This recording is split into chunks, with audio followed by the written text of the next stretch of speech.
This is exactly right.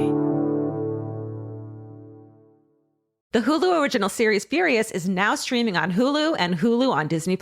Starring Emmy Rossum as Alice Black, Furious follows a rookie FBI agent on the hunt for Catherine, played by Lola Pettigrew, a mysterious and calculating female serial killer. While Alice upholds justice, Catherine kills for it, terrorizing the rich and powerful men of New York in her pursuit of vengeance. With secrets that change everything, Alice discovers there's a thin line between hunter and prey. Watch the Hulu original series Furious. Now streaming on Hulu and Hulu on Disney Plus for bundle subscribers. Terms apply. Goodbye. The best time to think about home security is before you need it. That's exactly why there's Simply Safe. Traditional home security only alerts you after a break-in has already happened, and that's too late. Simply Safe is changing that. Simply Safe's US-based live agents identify threats on your property and help deter them so intruders never get to your house. The system is customizable so you can build one that fits your home and your specific needs. The 24/7 professional monitoring is effective and affordable and won't lock you into a long-term contract. I think that's what's so scary for so many people is that long-term contract. And like, what if it turns out you don't like it or need it,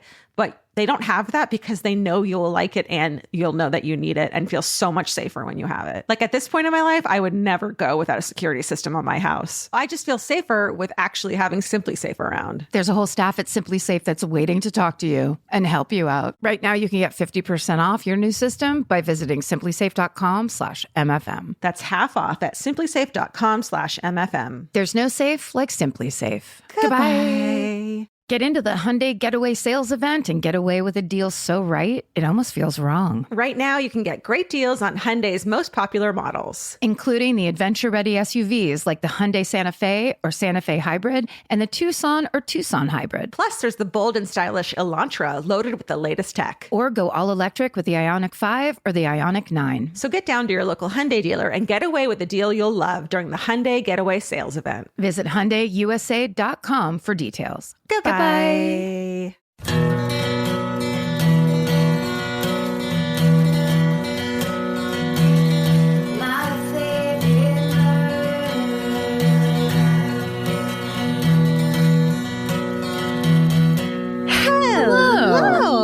And welcome to my favorite murder. That's Georgia Hardstark. That's Karen Kilgariff, if you can believe it. Can you? Can you wrap your head around Karen? 5 years in a row of doing this for you. We both show up every time. This is, believe it, my second longest relationship, this podcast. Officially. We're working on it. We're still a work in progress. As we all are, and all relationships are. And they're a it's discussion and a compromise. That's right. How's it going? Good, especially because I have downed almost an entire nitro latte with oat milk. What does that mean? That means I'm going to be real happy during this recording. Or is there something special about that canned latte? It's nitro unsweetened black and oat milk coffee. So it's essentially what's the cold brew. Oh, shit. Okay. Yeah, but it's... Oh, you're about to go off? Is that what you're warning me about? Hey! You're about to go for it. I'm having the best time. Yeah. What's up with you? Nothing. I just have my theory. I have my theory about the end of quarantine and how difficult I think none of us understand how difficult the ending of things are. Yeah. Even things we don't want to be in anymore. Yeah. The adjustment we're about to make, basically merging back into society as a whole. Hate it. None of us have ever done it before. No one understands really what any of these vibes or feelings are. There's nothing to necessarily do about it. Mm-hmm. And we all have to wait for our second shot and then see what happens. And it's I just don't want to be in my house anymore. So what it comes down to is a big piece of it is no good can come from sitting in your house this much. Well, let me ask you, because you loved your house a year and 2 months ago. Do you resent it a little bit at this point? Not in the least, because this house has made my enjoyment of this house has made it easier for me. I always think of people, I think of my past apartment relationship situations. Mm-hmm. and how impossible they would be. Or even how your last house. Can you imagine how depressing you would be? Your Dude. ex-husband house?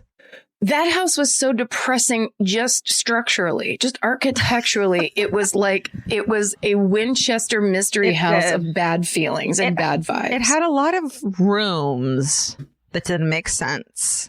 There was a lot of doors that opened right onto the next room. There were very few hallways. Yeah. It was just weird. And I was trying to make it work. And that is the story of my life. And so, no, the house I have now is a joy and I love it. And well, the good news is it's all turning around and change is actually ultimately good. Of course. So it will be okay. Think of it as like quarantine is a womb and we're in the birth canal. We're stuck in the birth canal. So hopefully we're getting oxygen. And we're about to be birthed into the world, take a first deep breath, get spanked on the ass, and fucking get to it. And that's like the goal. But at the moment, the soft plates in our skull are smashed together and making it feel like our brain is going to come out of our head. And that's, it's temporary. Yeah. The doctor is temporary. Is threatening us with a C-section. And we're like, no, I want to try a little harder. The clamps are coming in for our skull. Do they still use those? My thing is no big moves in the birth canal. No big moves. Just keep it low fucking key as much as you can in the birth canal. Let that Pitocin work. Why do I know so much about birth? You know why? Favorite. There was this show when I was like in my 20s called A Birth Story.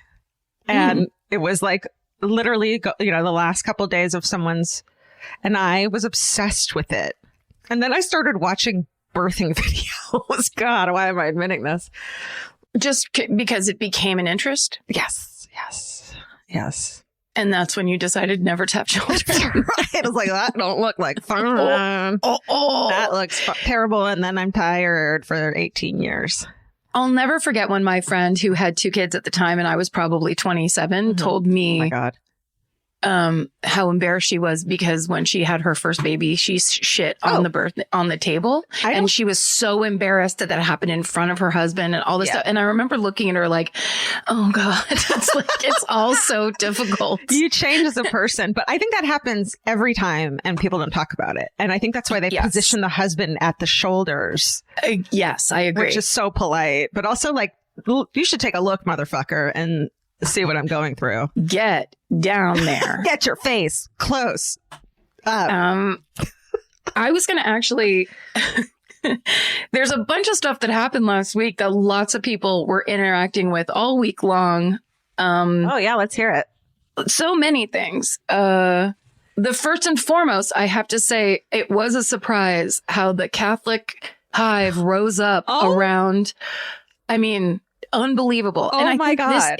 I think it's there are a lot of us who are either lapsed Catholics, ex-Catholics, still practicing but low-key Catholics who have all this knowledge in our brains. Oh, so clearly I'm not one of the leading people on this. But if you had like grandparents that did a bunch of Catholic stuff around you, you know it. So yeah, honestly, minimum 50 tweets from people going, I'm sure a bunch of people told you this already, but Instagram. The first one. And Instagram's annoying because 50 comments, but you can see other people's comments. So it's not like they don't know that, which just bless your heart. Everyone get your shit out, So what did it say?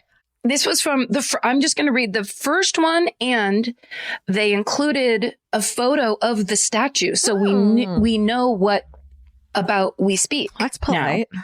And it was from someone whose handle is Fleetwood Mom. Huh. So she's at Tango, or her name, I don't know what the difference of the two is. The at is Tango Maureen C. And Tango Maureen C was first, and she included a photo. Amazing. It says to us, just listen to the latest mini-sode. The buried statue was actually probably a statue of Saint Joseph because Irish Catholics love hocus pocus Catholicism. Finally, someone fucking admits that it's all magic. So true. And believe that burying Saint Joseph upside down in a garden will help you sell your house. It's green. It's glow in the dark. It's made of the same material as my childhood retainer. Because it's glow in the dark, Yeah. baby. So he's down there underground, Upside lighting down. up the soil upside down, because he's the patron saint of real estate or whatever.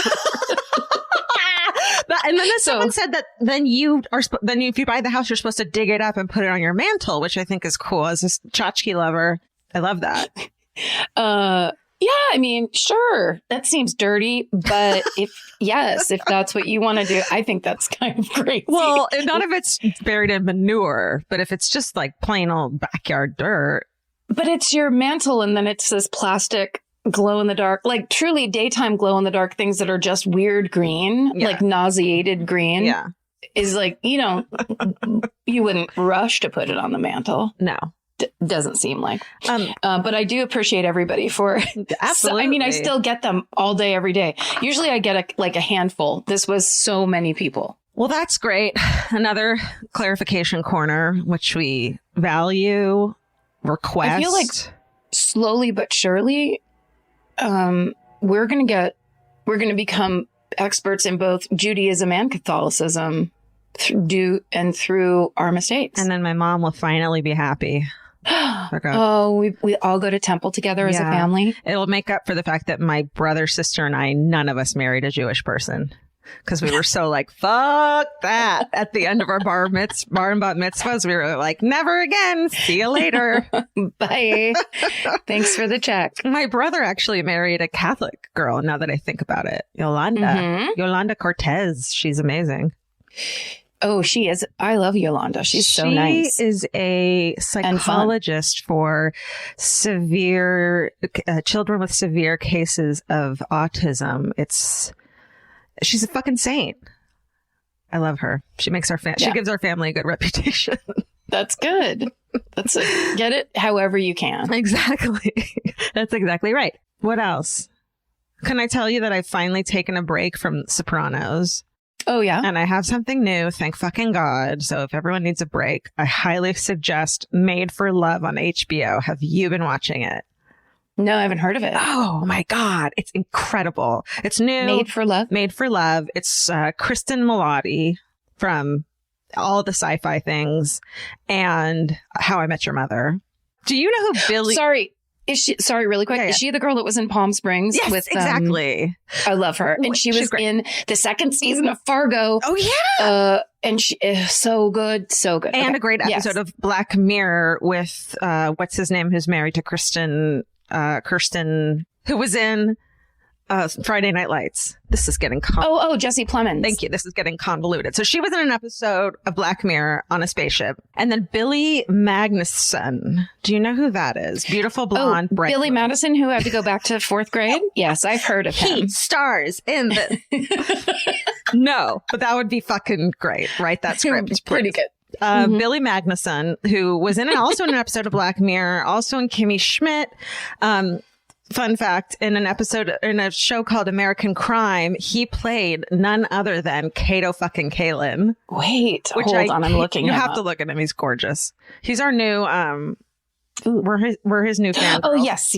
I know this guy. He's like in everything, and you see him, and you're like, I know that guy from somewhere, and you don't know where it is. And he's legit great in everything he does, but he's the most beautiful character actor. It doesn't make sense. That's how it is these days, because everyone's so pretty. This is a tour de force on his fucking part. Like, he plays such a creep beautifully. Oh, Made to Love or Made for Love? And he also was in Your Pretty Face is Going to Hell, which with Henry Zabrowski, friend of the family, and one of the pioneering reasons we started this podcast. Yeah. So I don't know, fun. And then also way back in the beginning of his career, he was in As the World Turns, which I think is a necessity for character actors, right?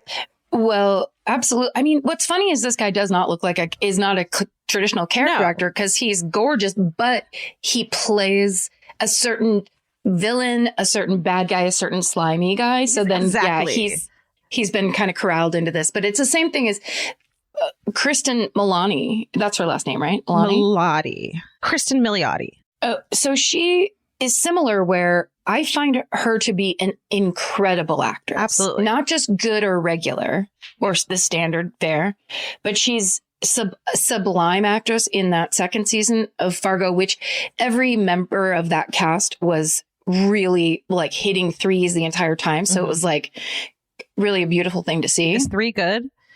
Is that hitting threes in basketball is when it's like for shooting from the outside. So you're getting an extra point. Look at you. I was like 3 out of 10 doesn't sound great, actually. I don't know shit about basketball, girl. We're not rating her face or body. We're saying she's killing it. She's killing it.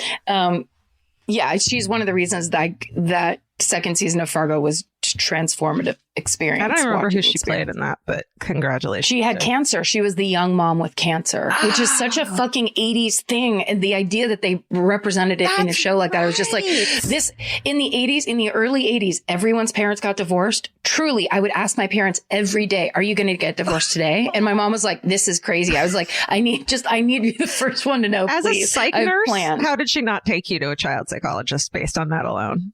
Because she was always just like, please relax. I don't have time to drive you to fucking therapy. Everybody's parents got divorced. And then a bunch of like moms got cancer where you're like, wait, what? Like it was so horrifying. And the fact that they laced that in was amazing. At the time, though, you were like, but they're old ladies. And now I'm 40 and I'm like, oh, that's tragic.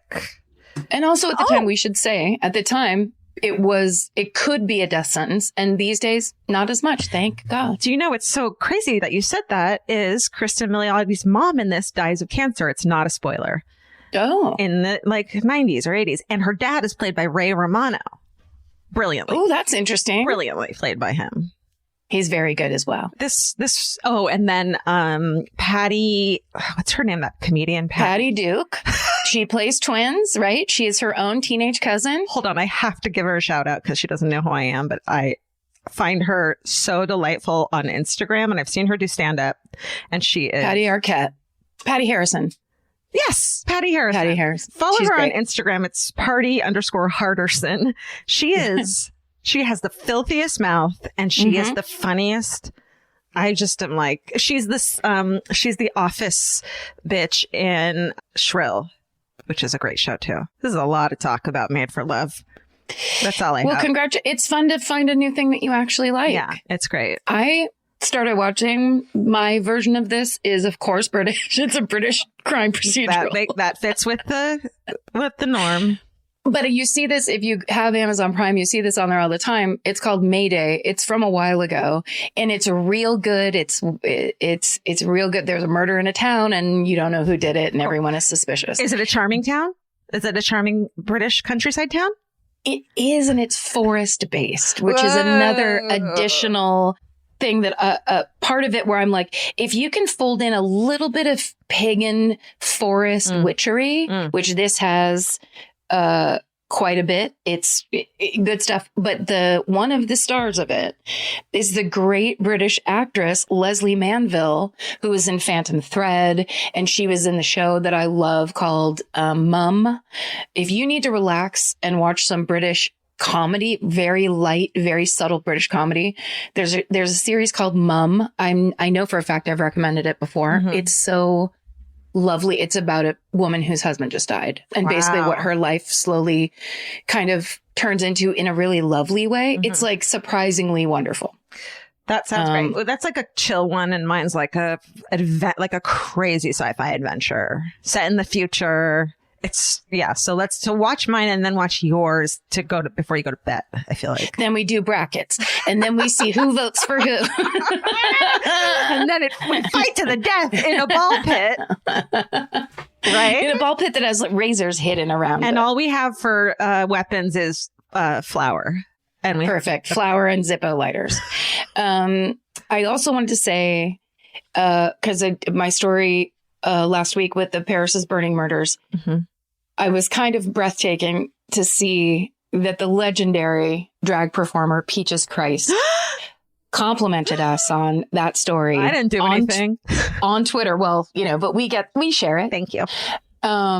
We do. And it was just one of those kind of things because we've started following each other and I've heard of her She's a legend. Yeah. And I'm almost positive she is in San Francisco, which is one of those kind of things like when you're a legend there, it stays with you. Yeah. So it was thank you. I believe she listens and it meant the world. Gorgeous. What a honor. And especially someone in that community who's like, you did it justice. That is what we do this for. I guess that's it's a subconscious brag ultimately, but it's like, but if Peaches Christ says you did a good job, then you can take that to the fucking bank. That's right. And if anyone ever talks shit, just retweet her tweet at you to that fucking motherfucker. And then no matter what the topic. That's right.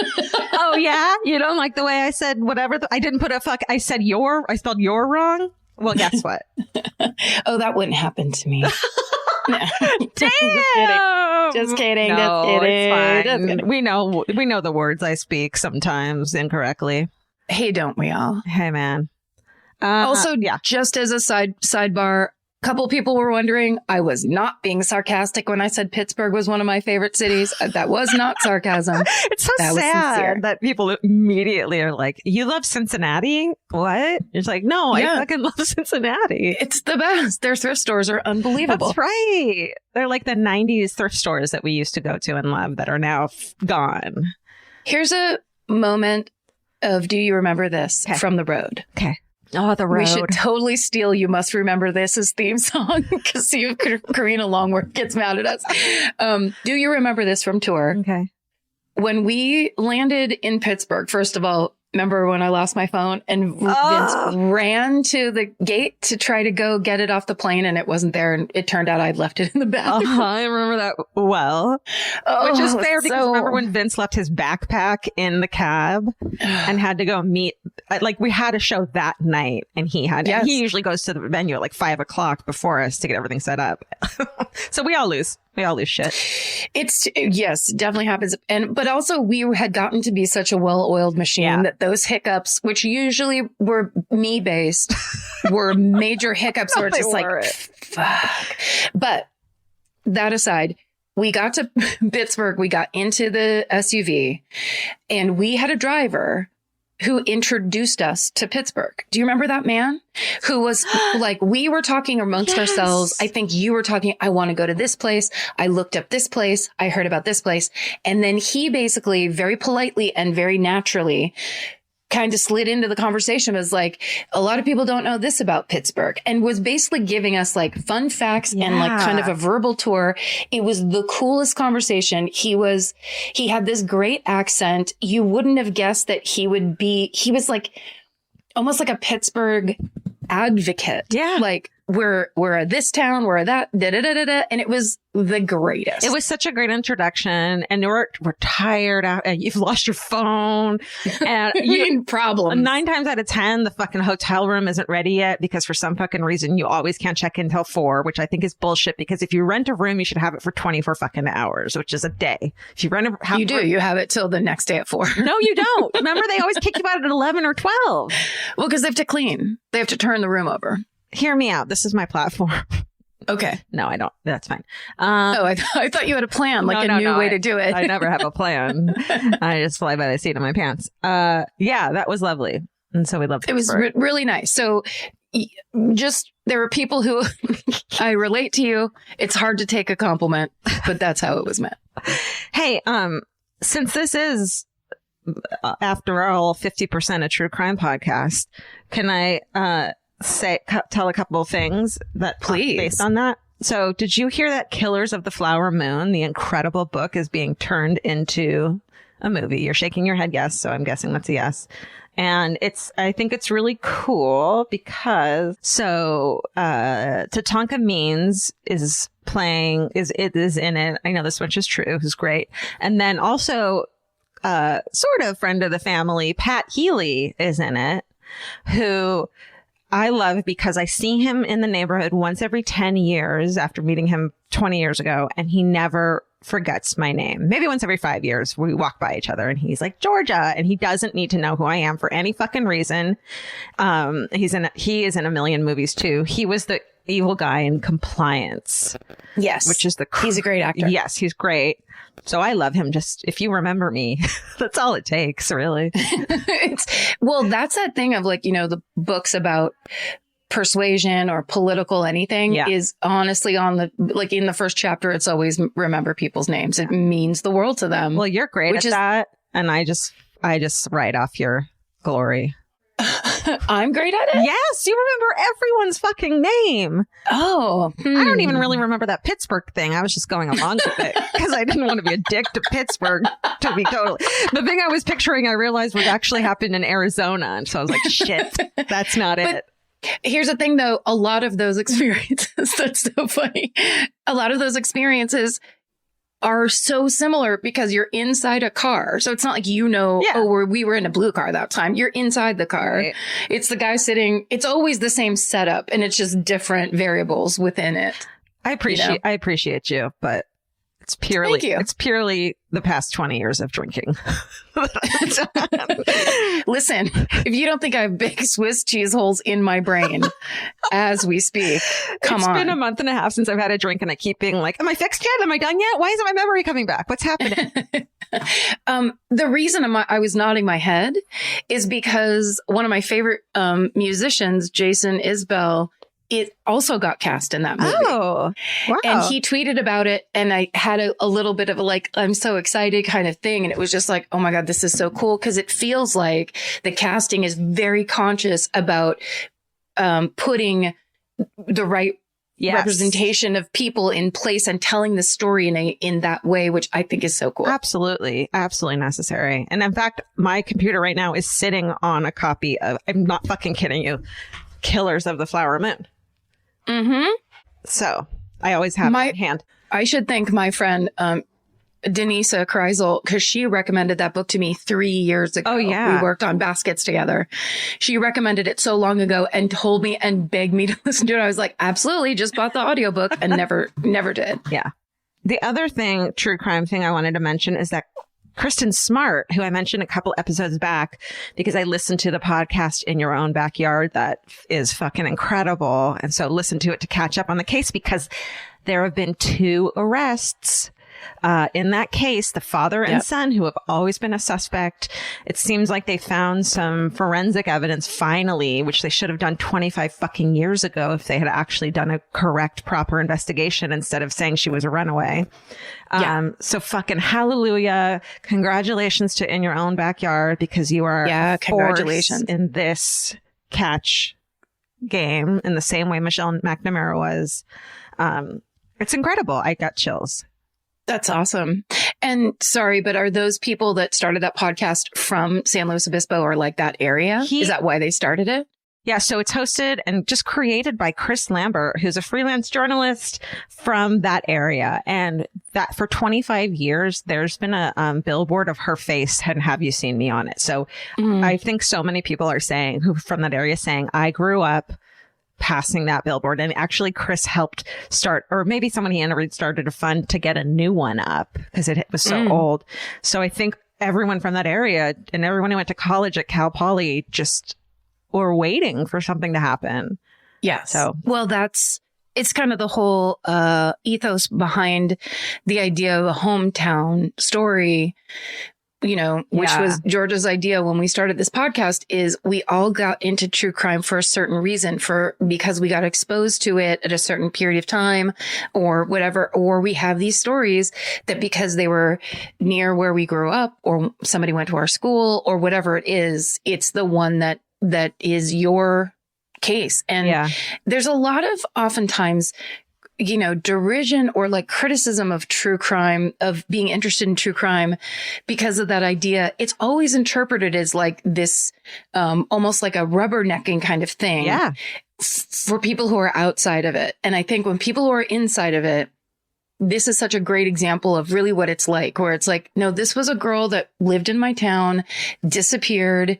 It mattered. The fact that nothing got done about it matters, and so it's not, there's always that thing of like, well, other things matter. It's like, yeah, right. But this is in my tiny town. Yeah, exactly. We all have someone and something like Polly Kloss from your town, and that must have shaken you guys to the core. Yeah. It changed the entire town permanently. Yeah. It's incredible. Mine was the kid who his father divorced, took him to Disney. This is a horrible story, but his father took him to Disneyland. They got in a motel and he lit the kid's bed on fire. He survived. I know, it's so horrifying. But I've never stopped thinking about it. And it just changed me that the father could do something. And my parents were divorced too. And we went on vacations with my dad. So it just like put this, not that Marty would ever fucking do something like that, but just put this fear in me and this being like, oh, other people have it really bad. And, you know, life can be a fucking monster. Yeah. And the armchair expert thing, quote unquote, it's like such a negative thing to so many people. But I think people like Michelle McNamara and Paul Haynes and now Chris Lambert are changing the face of that and giving us some fucking legitimacy, which I feel like is powerful and is going to only help other cases. It can only help. Right. More eyes on it, even if they're not professionals. And because look at this Kristen Smart case. They had 25 years and multiple changes in sheriff and head sheriffs, whatever they're called, and district attorneys, and none of them were able to do anything about it. And this podcast comes along and maybe it's a coincidence that this case now has momentum, but I don't think so. No, it doesn't seem like it. No. Yeah, it's nice. It's a nice change. It feels like it's there's possibilities in places to affect change. Yeah. So congratulations to that podcast and it's, it's nice when can be resolution of some kind, or at least a step forward. We'll see. Definitely. Speaking of horrible things, I'm reading this great book. So it's this harrowing book called The Trauma Cleaner. I cannot name all the trigger warnings it has because it would take 4 hours. So be careful. If you loved hoarders and intervention, this book is for you. Oh, wow. Yeah. I loved both. It's dark. It's The Trauma Cleaner, One Woman's Extraordinary Life in the Business of Death, Decay, and Disaster by Sarah Krasnostein. It's about this dynamic, incredible woman who has been through so much in her life. It's trauma after trauma. And now as an older woman with like lung cancer, her career is going to the places where horrible things have happened and private homes where horrific things have happened and helping those families and those individuals like the hoarders reassess their lives with so much empathy, partly because of what she went through and the way she was treated. Mm-hmm. She's trans and she has done some horrible things herself. I have read. Oh, no, sorry. I think this person, she's been on Criminal. Phoebe Judge has interviewed her on Criminal, and that's how I know this story. Oh my God. That woman is an unbelievable. The way she talks about what she does for a living and why is so inspirational. Yeah. I can't wait. Wait, are you listening to an audiobook or a book? And the reader is beautiful. The book is written. It could just be a story of this woman's life and it would be incredible. But the writer, but the writer, Sarah Krasnostein, I hope I'm saying that right, is such a poetic, beautiful writer that these horrific, traumatizing things she's writing about sound gorgeous and hit you in the heart. And I just can't say enough good things about it, but it's definitely triggering. The woman's name, who is the trauma cleaner, Sandra Pankhurst is her name. And will you spell the author's last name really quick? Oh, definitely. Her last name is spelled Krasnostein. Krasnostein. That's right. Krasnostein. Australian, so you get that great accent going too. Sure. Which is always helpful when it's helpful to deliver bad news in British accent, I feel like. Or any negative thing. It always works. They're very good at it. Start that service. Hello, Miss Hardstock. Yeah. Yes. Oh, hi. Yes, your UPS package. It's smashed. Oh, tiny bits. that's okay. It was a priceless heirloom from my grandma, but oh well, you sound so friendly. I am. Thank you. Okay, wait a second. I gotta ask. Can we have? I think it'd be even better if it was a drunk British person. Listen. You don't know what it's like over here in the fog. Brexit. Let me. Do you know how hard that was to do drunk Karen British? Absolutely. That would really, really hurt my... Oh, fuck. Can I just say this? Oh, yeah. The other day, if you have stacked washing machines or are at a laundromat, I need to warn you. Don't be careful. I want to save this paint. I stood up. Oh, no. I know where this is going. Yes.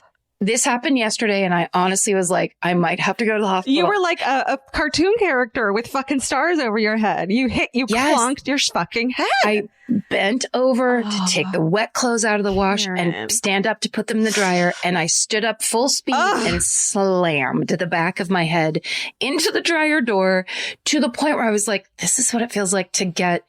like have someone hit you with a pipe over the back of the head when they're, you know what I mean? It was such a bummer all day long. I'm fine now. And I had an egg, but it went away. Thank God. Oh, wow. I thought you were like, because I was like, oh, is eating an egg good for a concussion? I didn't know that. You crack a raw egg and you stick it on your scalp. No, I had a fucking bump that was like, I was like whole. I literally was like, make sure you don't take a nap. Like I was doing all the concussion procedure because I was just like, what are you smelling anything weird? Be careful. The fact that they don't like just make those stay open, I think is a fucking trick of big washing machine getting you to fucking for like the healthcare system and the big washing machine are in motherfucking cahoots. And also Big Skull. Oh, wait. Speaking of which. Sorry. It goes all the way to the top. Speaking of which. Let me ask you. I don't want to put you on the spot, but I'm putting you on the spot. Would you, if you had to go to the hospital and none of your neighbors were around, would you call me or Steven? Now, Steven does live closer to you now than I do. That's true. Yes, but I have Vince. Closer. I feel like Vince would make he makes a real calm vibe when there's a fucking panic. Yeah, Vince is definitely an emergency call. That's not a judgment on you, Georgia. Or Steven. But if I had a head I'd be there injury, too, and I think I drive like a monster really fast, so I'd get you there. I would not want you driving me. Is what I'm saying. Okay. I have a head injury. All right, okay. I need my skull protected. I need my brain not scrambled. No, honestly. If I'm going to be honest to both of you, I would call Jay. I know you 100%. would. That's why I didn't fucking add him to the mix. Is because I know when me or Steven, even though he lives on the motherfucking west side, you'd call him, and I'm hurt by that. I'd call Steven and say, I think I have a head injury, and he'd go, oh. You might want to take care of that. Are you okay? Steven's like, I'm medium on this. Anyway, okay, No, let me know how it goes. Yeah, no, you would. Thank you. Would. Here's what I will say. Night guy for sure. He is your tried and true, Steven. But I think I would wait. I would save it for a technical issue because the time that my cable went out, Steven was so like literally reporting moment by moment. Because when your Wi-Fi goes out, you don't know what the fuck is going on. And he was just like, I checked cabledown.com. I checked Twitter for fucking whatever your Verizon or whatever it is. And here's the news report by minute. Here's all the He's tweets. right there. Yeah. I think we all have different, I think I'm good in an emergency because I was raised by 2 first responders. Oh. So I'm just like, let's just get this done. Everyone's had stitches in their skull. Don't worry about it. Like, that's literally who I was raised by. So, and then, Listen, and I think for my ego, can you tell me about what my positive contribution would be? I think it'd be keeping you awake by talking your ear off as I'm doing right now. Here's the thing. If I made the call to Vince, I would want you to be in the car. Oh, for what? Because for that exact reason, for the, it's okay. I think you would definitely hold my hand and pat the top of it. Oh, you know what I mean? I think you would be very, checking things. And then Vince would go park while you would walk in with me. You know what I'm We've really done good a lot at? of that kind of stuff. I'm really good at going to the front and saying, my friend has a fucking concussion. And I just saw a guy with a toe injury go in before her.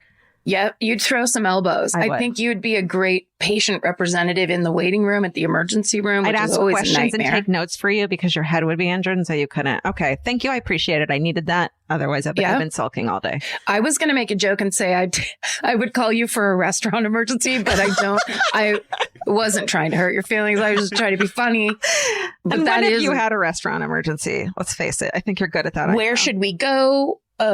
I call you every time my dad comes into town and beg you to go out with me every night because that's all he wants. I really am good in a restaurant emergency. It is my passion. And when people Yes, text you're me good about it, socializing. I feel like it's a compliment. I'm good at socializing. Thank you. Well, just kind of like you're good at a dinner or like a family. Oh, I get thought you meant like a everybody- restaurant recommendation. Well, that too, but usually it's like you should go too. Oh, I appreciate that. All right, great. Yeah. This has given me a week of boost. We should do more boosts corners. Oh, I'm going to yeah. write this down. What do you Steven, can you want? remind us? You haven't Boost gotten one. corner. What do you want yours to be? Your thing would be, I know. If I'm having this happened a couple weeks ago. I'm having I had a panic attack. I'm not fucking doing well. My instinct is to quit it all and just live in the forest. Mm-hmm. Can you help me? The end. That's when you'd call me. That's when I did call you 2 weeks ago. Remember? Nice. Yes, I do. Yes, I do. That's kind of, it's the idea that people have panic attack these days and don't immediately go, of course I'm having a panic attack. This shit sucks. You don't Like think about everything it. is crazy. I don't think about Things are so crazy right now. Yeah. But thank you. I'm glad to be that person. Well, the And I problem think- was it's like you talk to you or pour some alcohol on it, which is a great way to fix it. But try calling a friend first. It's like Who Wants to Be a Millionaire? That's right. You have Phone a 4 friend. options. Take a shot of vodka, call a friend. I don't know what the other 2 are. Well, because also, and we've said this before, but the shot of vodka freezes it. It doesn't fix it. It just pauses it in time. And then when you're sober, now you have more problems and that one's still there, Ooh, I hate which it. sucks. And I'm sorry because honestly, I tell you this with the true heart of an alcoholic. I would not be saying this if it didn't almost end my life. But then I was forced to. Yeah. I was forced to face it because it really did feel like it solved problems for me. It does. But that's because I didn't have all my problems counted up. Well, I think that up until this point, I've been really scared. Well, first of all, yes, there's nothing I wasn't ready to, I knew that if I stopped pouring alcohol on the problems, I'd have to face them. And for the past year, my therapist has been trying to get me to do that. And I was like, I can't because I wasn't ready to do that. And then something changes and you do it and it sucks, but you do it. But what I wanted to say, there's this book called The Unexpected Joy of Being Sober by Catherine Gray, which is my new fall asleep book. And I'm sure this is an AA quote.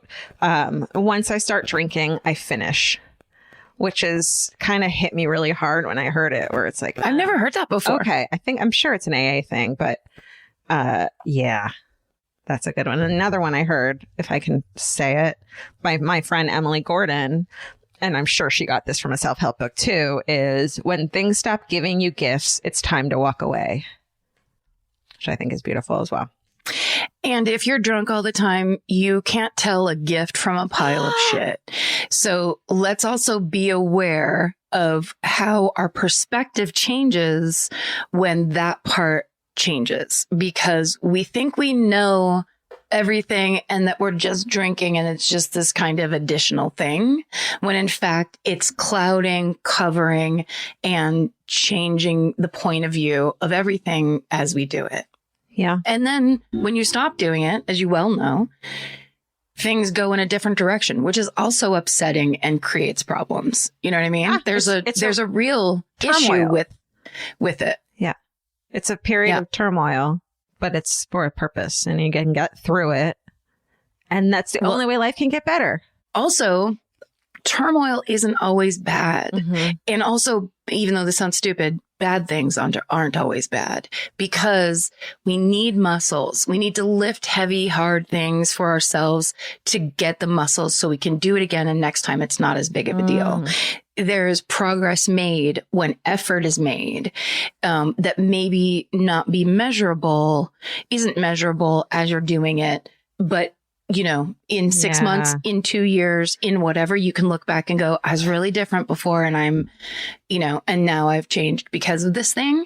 But the only way to that change is through like the dark tunnel of what the fuck. Yeah. You got to get pepper sprayed to appreciate your vision. and to make it so that you don't pepper spray people left, right, and center just because you feel like it. Quit pepper spraying yourself and you will see clearly. If you could step out of that strong wind with your bear mace. Oh, I've done that. I've fucking done that. I've pepper sprayed myself because I was walking and I had my pepper spray out because it was night. And I was like, I wonder if I better make sure this works. Sprayed it in front of me. Continued to walk. Met my friend at the bar. Could barely see. Oh my God. It wasn't bad, but it was bad enough to be hilarious. It's serious business. It worked. I mean, that's why when long ago we wanted to make merch that said pepper spray first, ask questions later. I was like, this is not a good thing to put into the world. It's not a good plan. This is actionable. It's also just, let's not be that way. Oh, isn't this episode the day that we get to announce something? Really? Yes, it is. We've been inching up toward this for a little while, so many of you might suspect this already, but today is the day we actually get to announce it. Well, this is for the non-skippers who have listened this far. Yes, you've earned this. This is a gift special for you. Do you want to say it at the same time? No, go ahead. We're not in fifth grade. I say a word, you say a word, I say a word. Steven says a word. Let's do some improv exercises and then do it. Zip, zap, zap. We wrote another book. That's right. We finally get to tell you the whole thing that we were talking about the sneak peek and the paperback that's coming out May 11th, which it is. There's a paperback version of Stay Sexy and Don't Get Murdered that's coming out on May 11th of this year, which is basically a month away. Your birthday. And it is my birthday, which is, you know, one of the pluses of being in the biz. Yeah. Is they do stuff like that for you. On top of that, there are going to be 2 sneak peek bonus chapters in the back of the paperback from the new book that is coming out. That is a whole new thing. Oh, and now we get to announce what the theme is. It's more stories from our lives, but it is in the theme of responding to your frickin' letters, the beautiful letters you have sent us for years that we have saved because we loved them when we were pitching new ideas. It just came organically that what if we finally fucking respond to these? I think it was Allie's idea. It was definitely our incredible editor, Allie Fisher, who edited our last book. And so this book was so much easier to write because we always knew we were in good hands. And then the product, Stay Sexy and Don't Get Murdered, just felt so good that the second book, I think, was a little easier, but harder because of the pandemic. So they've been really patient with us. Yes. When you're calling your editor and saying, sorry, I didn't finish my chapter, it's just that there was a coup. Yes. You know, you're just in rare air. That's right. So we're thrilled that we finally get to talk about this, and we're thrilled a second book is coming out, and we're really thrilled that you guys and the people who have written us letters are included. And these are letters that we've gotten at meet and greets that people have sent us in the regular mail all over. We basically just kind of pulled together a collection of just different letters to answer. That's so right. I think it's going to be a pretty cool and different and exciting book. Fucking hooray. Very exciting. And we're excited to finally tell you. So yeah, get the paperback and then you can get the sneak peek of 2 chapters of the brand new book. This podcast is brought to you by Squarespace. Every successful small business starts with someone saying, I wonder if people would actually buy this. Squarespace gives you everything you need to find out. From consultations to events and experiences, you can showcase your skills with a customizable website designed to attract clients and grow your business. With Squarespace's collection of cutting-edge design tools, anyone can build a beautiful, professional online presence that perfectly fits their brand or business. Get paid on time with professional invoices and online payments. Plus, streamline your workflow with built-in appointment scheduling and email marketing tools. Head to squarespace.com/murder for a free trial. And when you're ready to launch, use offer code MURDER to save 10% off your first purchase of a website or domain. Goodbye. You know your favorite summer clothes by what actually makes it into your suitcase. Find the outfits you'll wear all season long at Quince. Quince's 100% European linen pants, dresses, and tops are the pieces you'll reach for all summer long. They're lightweight, effortless to style, and they start at just $32. Their denim is soft and comfortable, and their organic cotton sweaters are perfect for layering when evenings get cold. Quince's beautiful 14-karat gold jewelry adds a subtle finishing touch. So I just went to Italy, and you bet I brought my 100% European linen scoop neck midi dress along with me in the color of floral waterfall, and I wore that thing all over Italy. It was like the perfect day to night. It just looked so pretty, and I felt like I looked sophisticated while still being comfortable. Make your summer wardrobe feel easier. Head to quince.com/MFM for free shipping and 365-day returns. Go to QUINCE.com/MFM for free shipping and 365-day returns. Quince.com/MFM. Goodbye. Every piece of furniture you own has a story. Sometimes it's an heirloom, and sometimes it came with the house because it was too heavy to move. If you're ready to start a new chapter with your home decor, there's Article. Article makes it effortless to create a stylish, long-lasting home at an unbeatable price. They take great care in curating their collection, focusing on pieces that stand the test of time. We've talked about Article for a long time. There are pieces in that catalog that are so affordable that are room changers. And if you go through there and there's like a little something you don't even realize you need it until you see how they have stuff set up or what style combinations that they're doing with. They do the boho chic. There's mid-century. It's a little bit modern. It's something new. Like there's so many choices in there, and it's not going to break the bank. As someone who's interested in tons of different styles and time periods, Article covers them all in one place. I love that. I know I've mentioned already how much I love my entryway table, but I swear to God, because the path that it's on, I pass it 4 times a day, and I love it more every time. Article is offering our listeners $50 off your first purchase of $100 or more. To claim, visit article.com/murder, and the discount will be automatically applied at checkout. That's article.com/murder for $50 off your first purchase of $100 or more. Goodbye. So we're doing a quilt episode this week, and mine is first, as apparently Stephen said. And so my story this week is from the legendary 2019 London show that I believe through word of mouth, we found out that Florence Welch of Florence and the Machine was in attendance, and everyone was insane out of their minds about it. It was very cool.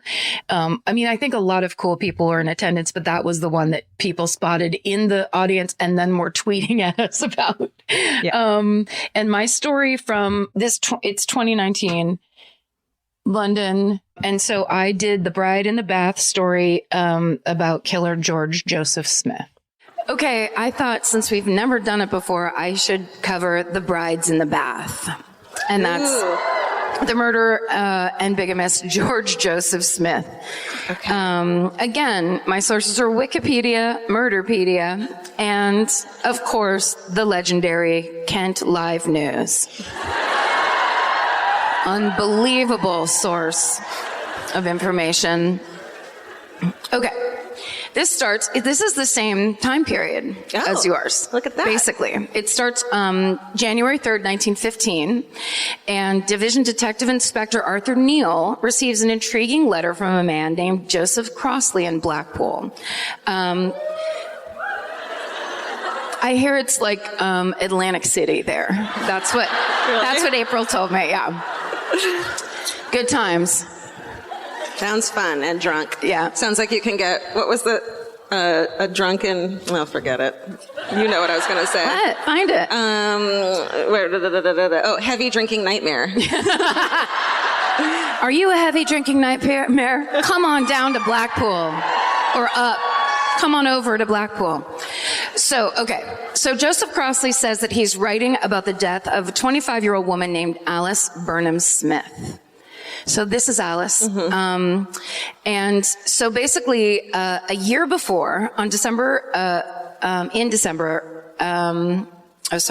screwed this up. A year before, newlywed Alice Smith suddenly died while taking a bath in the rental house that the Crossleys own. And her husband of 2 months, they were newlyweds, George, had been the one who found her. And so Crossley in this letter includes a clipping that's from Alice's coroner's report. And he also encloses a second clipping, and that's from an issue of the News of the World. Oh, it's one of your great newspapers over here that respects everybody and loves privacy and really holds the story until they get all the correct information. Journalism. I'm very familiar with that now.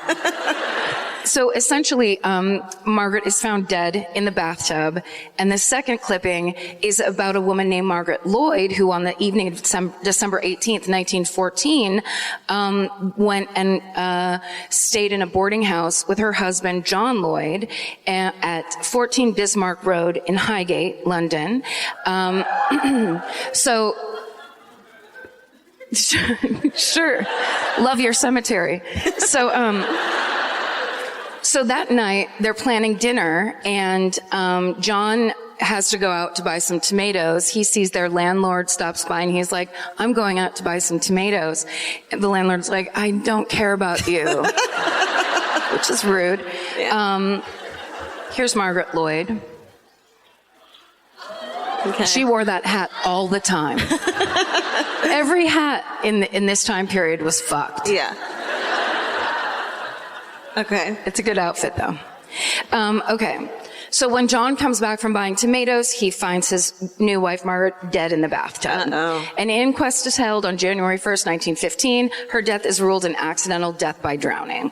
So Joseph Crossley basically explains these two deaths are almost exactly a year apart, and they're so similar that he believes they must be connected somehow. And the first one happened in his rental home. Yeah. So he's very connected to Alice's death. And now he sees it's happened again, and he's asking Inspector Neal to please look into these deaths. And then he says, my wife made me write this letter. Your wife's a murderina. Yes, an OG murderina. God bless her soul. So the next day, January 4th, 1915, Inspector Neal goes to the Lloyd's boarding house at 14 Bismarck Road, and he meets with the landlord and landlady, and they tell the inspector that when the Lloyds first arrived, that the first thing that John did was go straight to the bathroom and examine the bathtub. It's very of a foremost concern to him. I do that too, though. Yeah, you're actually like that. Yeah. It was only after he found it satisfactory that they agreed to rent the place. He's like, this looks like a good place for murder. I mean, to live. So they then bring the inspector in and show him that bathtub. There it is. Oh. I would have noped that one. Yikes. He yepped it. So, of course, the landlady thought that John's interest in the bathtub was strange at the time, but she didn't read too deeply into it. The tub is much smaller than Inspector Neal thought it would be, and the fact that it was only filled 3/4 of the way up when Mrs. Lloyd's body was found in it makes it hard for Inspector Neal to believe that this was an actual case of accidental drowning. So he goes back and reads the coroner's report and finds out that her death was listed as accidentally drowned through heart failure when in the bathtub. He just changes the cause of death. It just makes it... No, he sees that it wasn't listed as drowning. It was like heart failure. So there was a little more to it. So then he's now more skeptical, so he gets a hold of the coroner. one Dr. Bates. And he asked Dr. Bates if there were any signs of violence on Mrs. Lloyd's body. Bates says there were not, aside from a small bruise above her left elbow. But he does say that he found it strange that Mr. Lloyd expressed almost no feelings of grief when she died. And he says Lloyd bought the cheapest coffin possible for his young wife, and once she was buried, he'd reported to have said, "Thank goodness that's over." What the fuck? Right out loud. Jesus, don't talk. Just don't talk. Okay. Yeah, that's terrible. So now the inspector knows he's onto something. He keeps digging, and he finds out that just 3 hours before her death, Mrs. Lloyd had visited her lawyer and made a will. Oh, no. In it, she left everything to her husband. Then she withdrew her entire savings. How come? To take it home and take a bath with it? I don't know. Was she going to wash it and redeposit it? A week later, on January 12th, 1915, Inspector Neal gets a call from his new coroner friend, Dr. Bates, who tells him that he's just received an inquiry from the Yorkshire Insurance Company about Mrs. Lloyd. So, apparently, 3 days before her death, Mrs. Lloyd had taken out a life insurance policy on herself. No, don't do it. For £700. Don't do that. The equivalent of £68,000 in today's money. And the sole beneficiary on that policy It's the bathtub. I know it's new, but I love it. Why, it's her husband, Mr. John Lloyd. Oh, wow. I wonder if anyone's ever screamed, "Ha!" at the top of their lungs. Okay, so now Inspector Neal asked Dr. Bates, please, he says, delay any reply to the insurance company. Give me a sec. He calls up Blackpool Police to find out the details of the death of Alice Smith. All right, the first one I talked about. It turns out that her story is identical to the lead up of the death of Margaret Lloyd. Her husband also inspected the new home's bathtub before they moved in, and Mrs. Smith also took out an insurance policy just before her death, also naming her husband as the sole beneficiary. So Inspector Neal calls Dr. Bates back and says, go ahead and tell the insurance company that they can pay him. And he goes to the insurance company and basically sets up a stakeout, and he waits for John Lloyd to come and collect his money. So on February 1st, 1915, a man matching the description of Mr. Lloyd arrives at the Yorkshire Insurance Company offices, and Inspector Neal stops him and asks if he's John Lloyd, and the man says yes. And then he says, are you also George Smith? Gotcha. And the man's like, but pish posh, absolutely not. Until the inspector threatens to take him in for questioning on suspicion of bigamy, and then the man finally admits his true identity. He is George Joseph Smith. Inspector Neal arrests him on the spot. All right. So here's his mugshot. George Joseph Smith. He looks like my guy, kind of. He does a little, well, it feels like maybe they just had one guy take all the pictures back then. Or Just maybe like there a was single male model. there was one look. He also has a bit of a Shia LaBeouf feel to him. I see it. I totally see it. Yeah. Okay. George Joseph Smith. He was born on January 11th, 1872 in Bethnal Green. He's this... Oh my God, it's so fucking green there. He's the son of an insurance agent. Oh, no. Foreshadowing. Yeah. Growing up, he's known as a troublemaker. In 1881, when he is 9 years old, Oh, no. he's sent to a reformatory at Gravesend. Is that the good reformatory? He's serving time for theft and swindling. At 9? As a 9-year-old. Oh, that's kind of cute. Right? Consider yourself. Prepubescent British child crime is the most adorable crime. It's pretty cute. Little urchins. That's what they call it. Street urchins. Yes. So when he's 24, he meets a woman. We'll call her, she doesn't have a name in any of the research. We'll call her Helen. We'll call her Helen Mirren. he convinces her to steal money from her employers and give it to him. Then he takes that money and uses it to open a bakery in Leicester. Oh, that's nice. That's a nice turn. He gets caught. He has to go to jail for a year.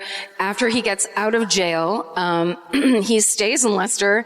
He changes his name to Oliver George Love, and then he marries a woman named Caroline Thornhill. A year after that, he also marries another woman. Can't do that. Let's see. It is illegal. You just can't. And, like, uncool. Yeah. This other woman he married didn't have a name, so we'll call her Judi Dench. So now he has bigamy added to his long list of offenses. So shortly after this illegal marriage, George, aka Oliver George Love, and his original wife, Carolyn, they moved to London, and she gets work as a maid in a couple different houses. He coerces her to steal money from her employers and give it to him. And she's eventually caught, of course, and she goes to jail. And as soon as she is released, she rats on her husband. And he's arrested in January of 1901, and he serves 2 years for these crimes. When he gets out in 1903, Caroline's like, oh, you're out of jail. I'm moving to Canada. Like, everybody thought Canada was the place to be back then. Oh. So George, he goes back to the old fake wife, Judi Dench, and he stays with her just long enough to kind of reestablish trust so that he can steal her life savings and then leave her again. So then in June of 1908, he meets and marries a widow from Worthing named Florence Wilson. And together they move to Camden. And sure, yeah. Everybody's represented tonight. I'm going to figure out a way to name every single neighborhood and county. Okay. About a month after their wedding, he steals 30 pounds from her, 3,000 pounds in today's money. That's a lot. Sells a bunch of her stuff and ghosts her too. Then he moves to Bristol.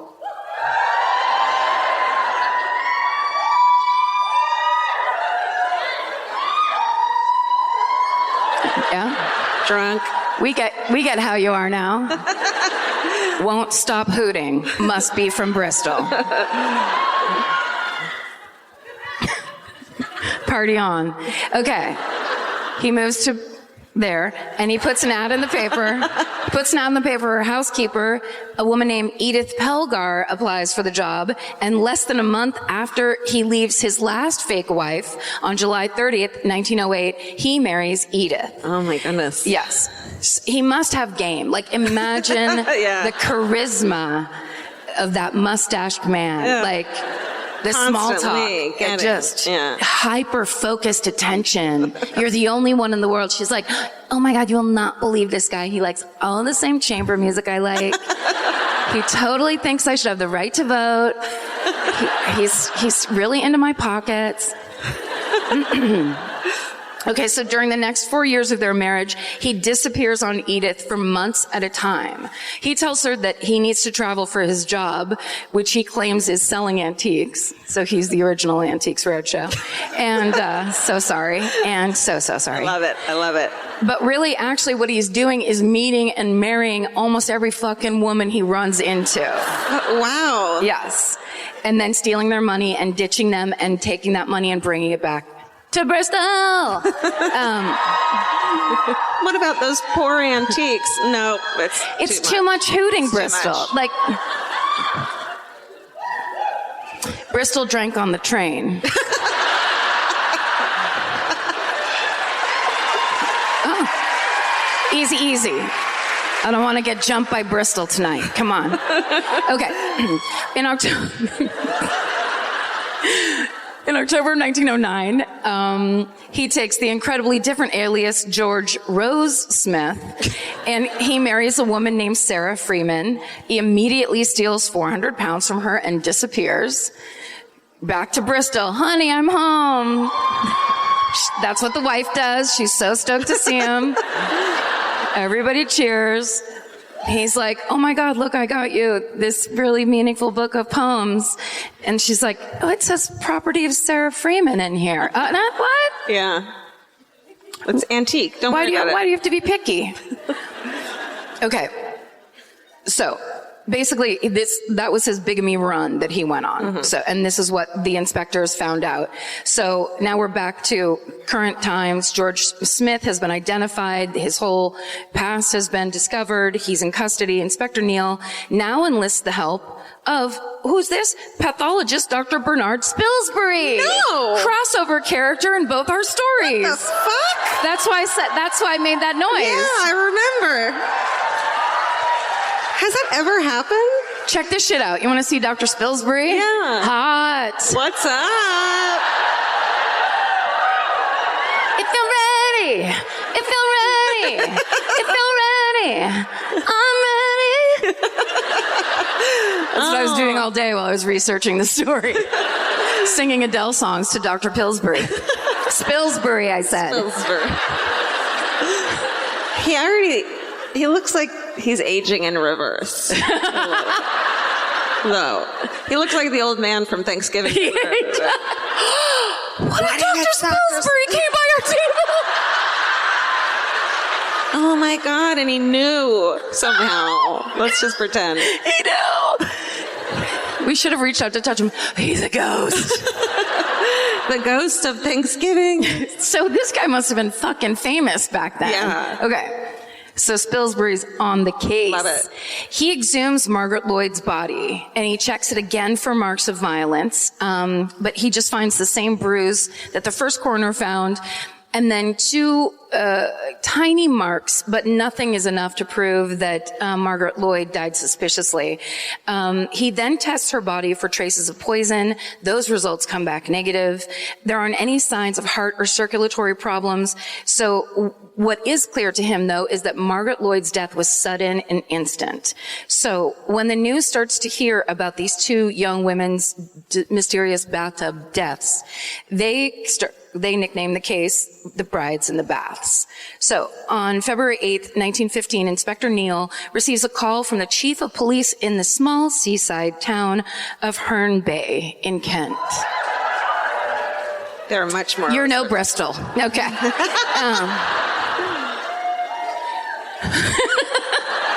They have to do it. They have to. I feel so bad for the person sitting in front of them. They hate your guts. Really, truly. Easy. Guys, we're all best friends. Okay, so the Herne Bay police chief read about the two other mysterious bathtub deaths and realized that he had had a case 3 years prior that was exactly the same as the two brides in the bath murders that he had read about.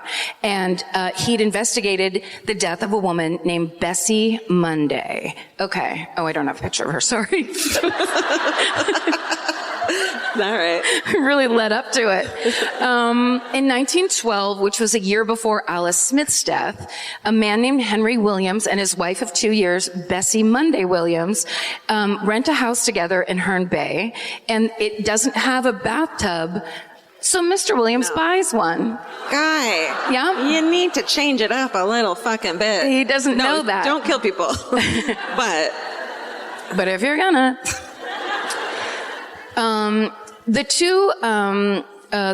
This couple met in 1910 after Bessie's father's death when he had left her an inheritance of 2,500 pounds, which is $200,000 in today's money.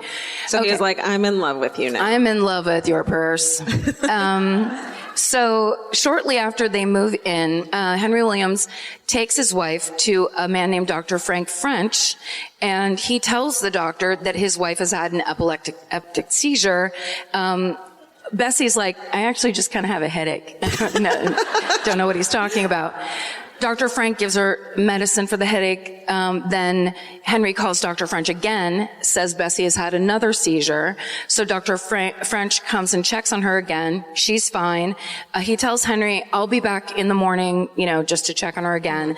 But before he can show up at their house the next morning, which is July 13th, 1912, Henry calls Dr. French first and tells him Bessie has drowned in the bathtub, in his brand new bathtub. So Dr. French comes over to their house and finds Bessie in the bath. Shit, this is hard. Her head is submerged under the bath water and her legs are sticking out the end. Basically, Dr. French rules her death an accidental drowning after an epileptic attack, because that's what he's been led to believe has happened. So Inspector Neal finds out that not only did Bessie Monday Williams have a large inheritance, but she'd also taken out a life insurance policy just 5 days before her death. So Henry Williams is awarded an insurance payout of £2,570, which is 68,000 pounds today.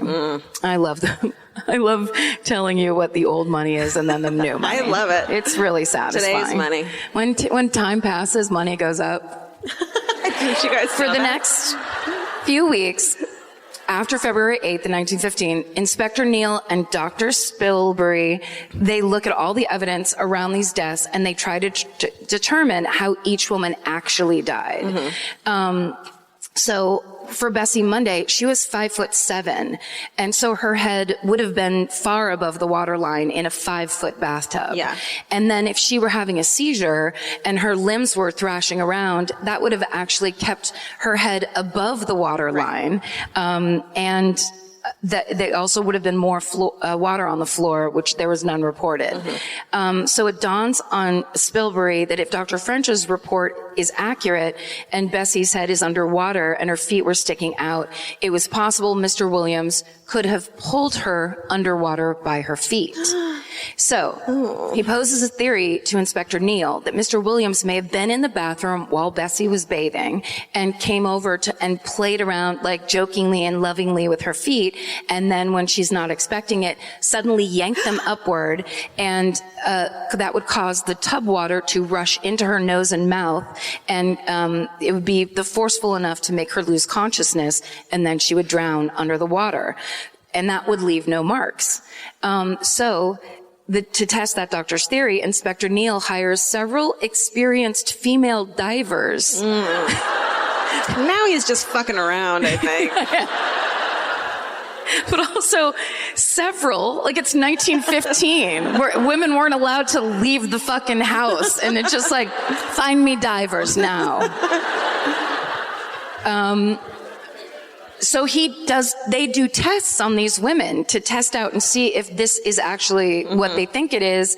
And first they try to hold them underwater, but anyone struggling, if a woman that size, Bessie's size, struggled against being held down, they would have had to use force back on her that would have left marks on her body. Yeah. So they know that that's out. Then they tried Spilsbury's foot yank theory on one of the women, and even though she knows it's about to happen to her, when it happens, she goes under and immediately loses consciousness, and it takes over a half an hour for them to revive her. What a bummer. Yeah. She's like, what? No. You told me I thought this was a fucking diving thing. Like, I wanted to see some fish and hang out in some murky water. What's this bathtub shit? Dr. Spilsbury's kind of hot. Spilsbury's looking good. It's Spilsbury, actually. I added an S in. I don't know why. I don't know. Okay.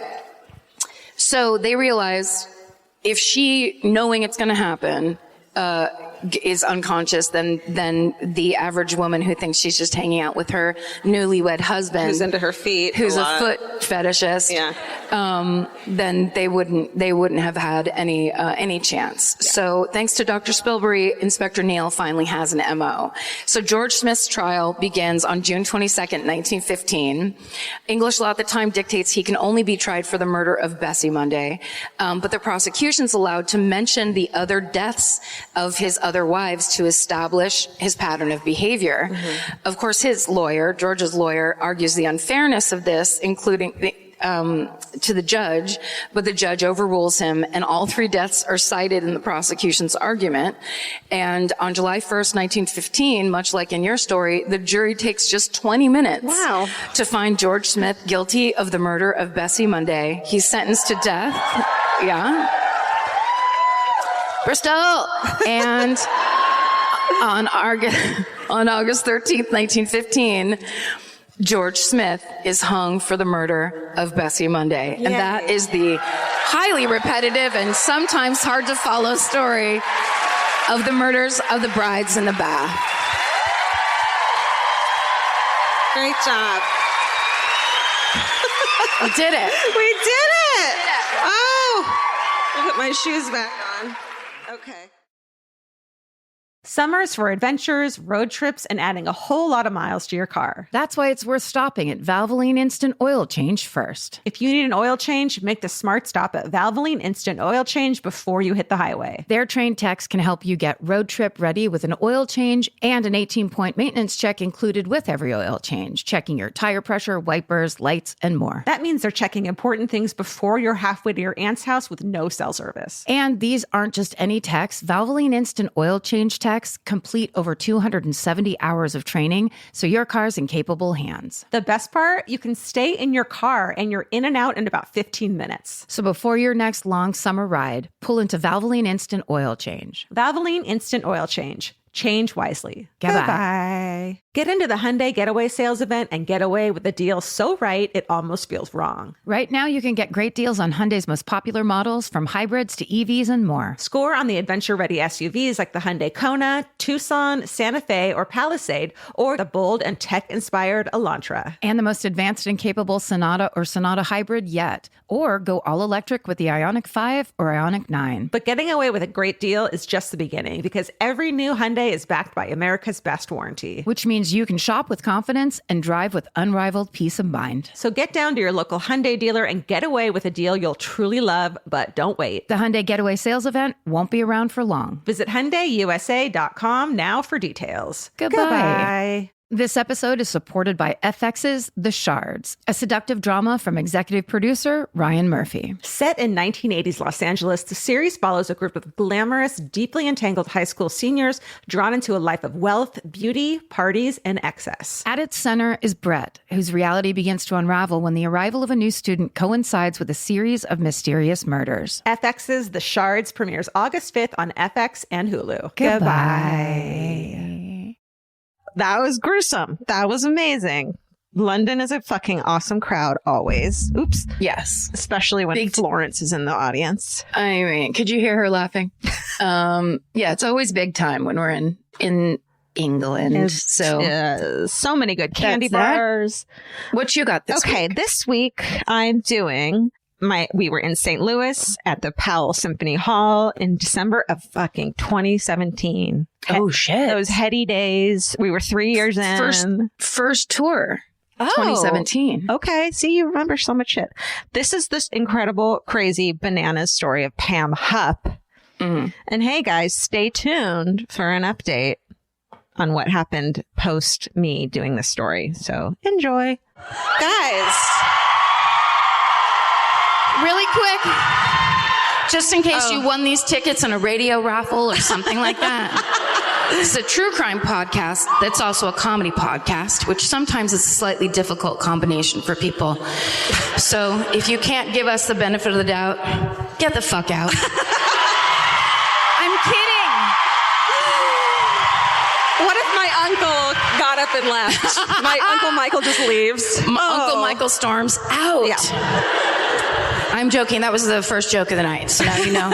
Now you know what to expect. Well, okay. Here we go. Okay. Here's who I'm doing. And you fucking murderinos almost just ruined my surprise because I'm doing Pam Hupp. Pam Hupp. Ah! Is that the lady? Is that the picture you have? I have it up there.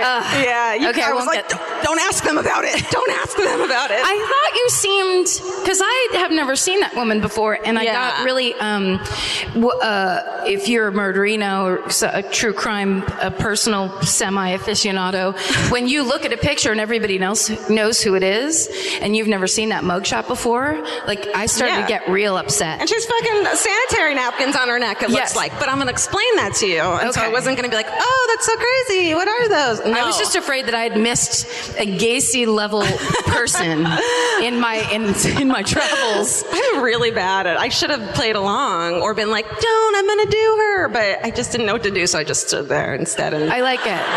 thought about my stuffed bra, you know? You distracted me by pulling cutlets out of your dress. Cutlets. It's so funny because we've been together now for 2 years straight, day and night, night and day. Thank you. I didn't notice that Georgia's bra size went up like 4 cups in They're 10 still minute. 2 cup sizes bigger because I still had to stuff them to fill fucking Jessica Simpson's idea of what a woman should look like, which I refuse to fucking, and I got this dress for free, so who cares? Money's not going into her pocket.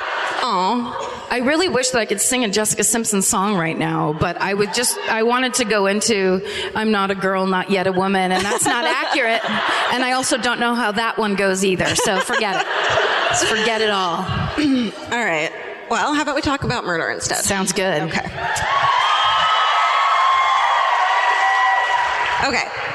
Let's start in Troy, Missouri. Betsy Faria, she's this warm-hearted, lovely, bubbly woman. Tons of friends. She's awesome. Everyone loves her.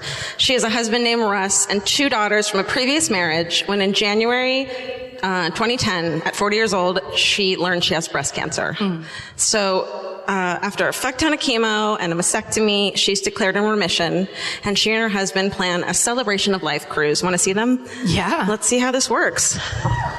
Does this work? No? Sin, this one?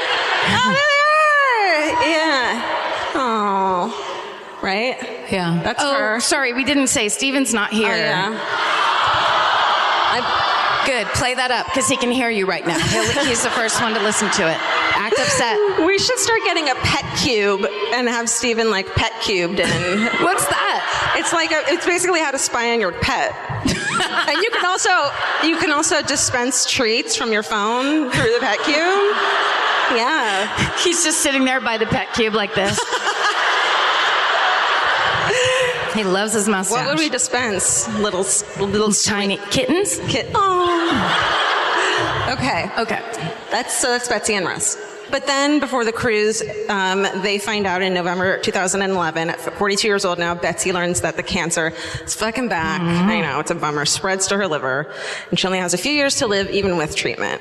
But she's this like upbeat person, and she's like, fuck that shit. We're going on the cruise instead, and I'm going to fucking swim with dolphins. And they go on this like celebration of life cruise of what our life is. It's beautiful.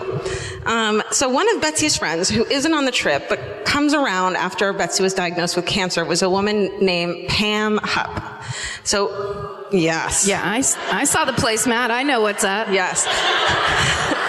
There's this thing we do for one of the Jewish holidays that I can't remember, maybe my uncle knows, where we tell a story about the king Haman and what a piece of shit he was. And whenever his name is, Purim, thank you. Thank you for being a better Jew than I am. And please keep it up. Yeah. Whenever the name Haman gets said in the story, everyone goes boo and stomps their feet, and then you have those noisemakers, and you do that. So look under your seat, everyone.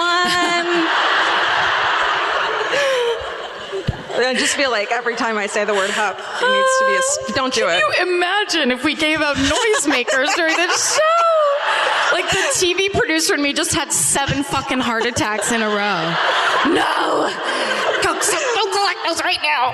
Oh my God. And then you went through and collected each one from everyone, yelling at them. Can I just, sidebar. Sidebar. But this one time when I worked on a TV show, they had loaded in the audience the warm-up comic. They don't have the volume up in the control room, so we're just watching the warm-up comic kind of walk around, do her whole thing, and then they're getting ready to actually start shooting, and all those things are very time sensitive. So it's a 4:00 shoot. You have to be ready at 3:59. And so when they throw all the volumes up to get ready to start shooting, there's this crackling sound, and of course the sound guy goes fucking berserk, and they're sensitive men. They're sound sensitive. They need to be. It's their job. This guy comes flying in. He's like, "We got a major problem," and it was like this whole thing. And then everyone's like, "Hold on. Let's just listen for a second." Well, it turned out that the warm-up comic had passed out butterscotch candies to the whole audience. Oh, no. So every person had a piece of cellophane they were crinkling in their hand. 100 people were just like to all these mics that were everywhere. It was I was crying laughing, but nobody else thought it was funny at all. And this has been Hollywood Minute with Well, this story doesn't go like that. Okay. Did I tell that story right at the worst possible part? I mean, it's always the worst. It's always the worst. This podcast is called The Worst Possible Part. So Pam Hupp, she and Betsy had met 10 years earlier when they worked together in an insurance company. Pam is 11 years older than Betsy, also has a husband, 2 kids, and she's worked in the insurance industry for a long time. Uh-oh, red flag. Right. Yeah. Don't work in the insurance industry. So she's kind of a busybody, gets in everyone's business, you know what I mean. So Betsy and Pam had been friends when they worked together, but they had parted ways. When Betsy's diagnosed with cancer, she comes back around and is like, "I'm going to be your trauma friend. What's up?" You know what I mean? Did you say trauma friend? Yeah, you know the friends that are like, "Oh, I'm really good at this. I'm bad at like drinks on a Tuesday night, but I can fucking be there when you're going through chemo." Like those friends, there's people like that. Very true. Trauma Which friends. is like, they are either the best person in the world or a total sociopath. Ding dong. Guess which one? You'll never guess. What if Georgia went on to tell the most uplifting story and they're like, "Okay, your turn." What the fuck? Don't change it. You can't change the show. Okay, so Pam starts coming to Betsy's chemo treatments, every treatment, and even when Betsy's like, "Listen, don't come this time, I'm gonna be, my old friend's gonna be in town, we want some time together," she fucking shows up anyways. She like railroads this shit. Then, on Tuesday, December 27, 2011, Pam, so she shows up insisting that she be the one to drive Betsy home after the chemo treatment. But Betsy was like, "Nope, I'm going to my mom's house." So Pam's like, "All right," leaves, and then shows up later to Betsy's mom's house and is like, "I'm driving you home." What's happening? Yeah. Right. So Betsy's like, "Okay, fine, drive me home if it's so important for you." I don't know. She might have said that. I would like to think she did. As for Russ, the husband, that day he works at home like normal till 5. Then he goes out to his standard Tuesday night game night. Okay, so he goes to game night. They hang out, and at about 9 o'clock he leaves. On his way home, he stops at Arby's drive-through. Arby's. Sure, that's like, "Oh, you've been smoking pot." Okay, great. Yes, got it. I relate to you. Why would you ever eat that instead? It's delicious. It is. So then it's also convenient. Okay, well, I'm on. He walks inside the house at close to 9:40, finds his wife Betsy lying on the floor in blood. He only sees 3 wounds, and so from those wounds, he assumes that she had killed herself. Oh. I know. So he calls 911 and hysterically says, "My wife killed herself."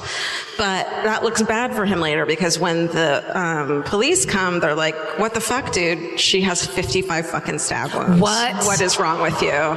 Fuck. Yeah. So, but most of them are hidden by her clothing, so he didn't know. So a search turned up Russ's slippers thrown into the back of the closet, and their blood stain on the top, but he doesn't have any blood on him. Of course, the police initially suspect him, but his timeline from before he found Betsy was corroborated by his 4 friends that he was probably smoking pot with.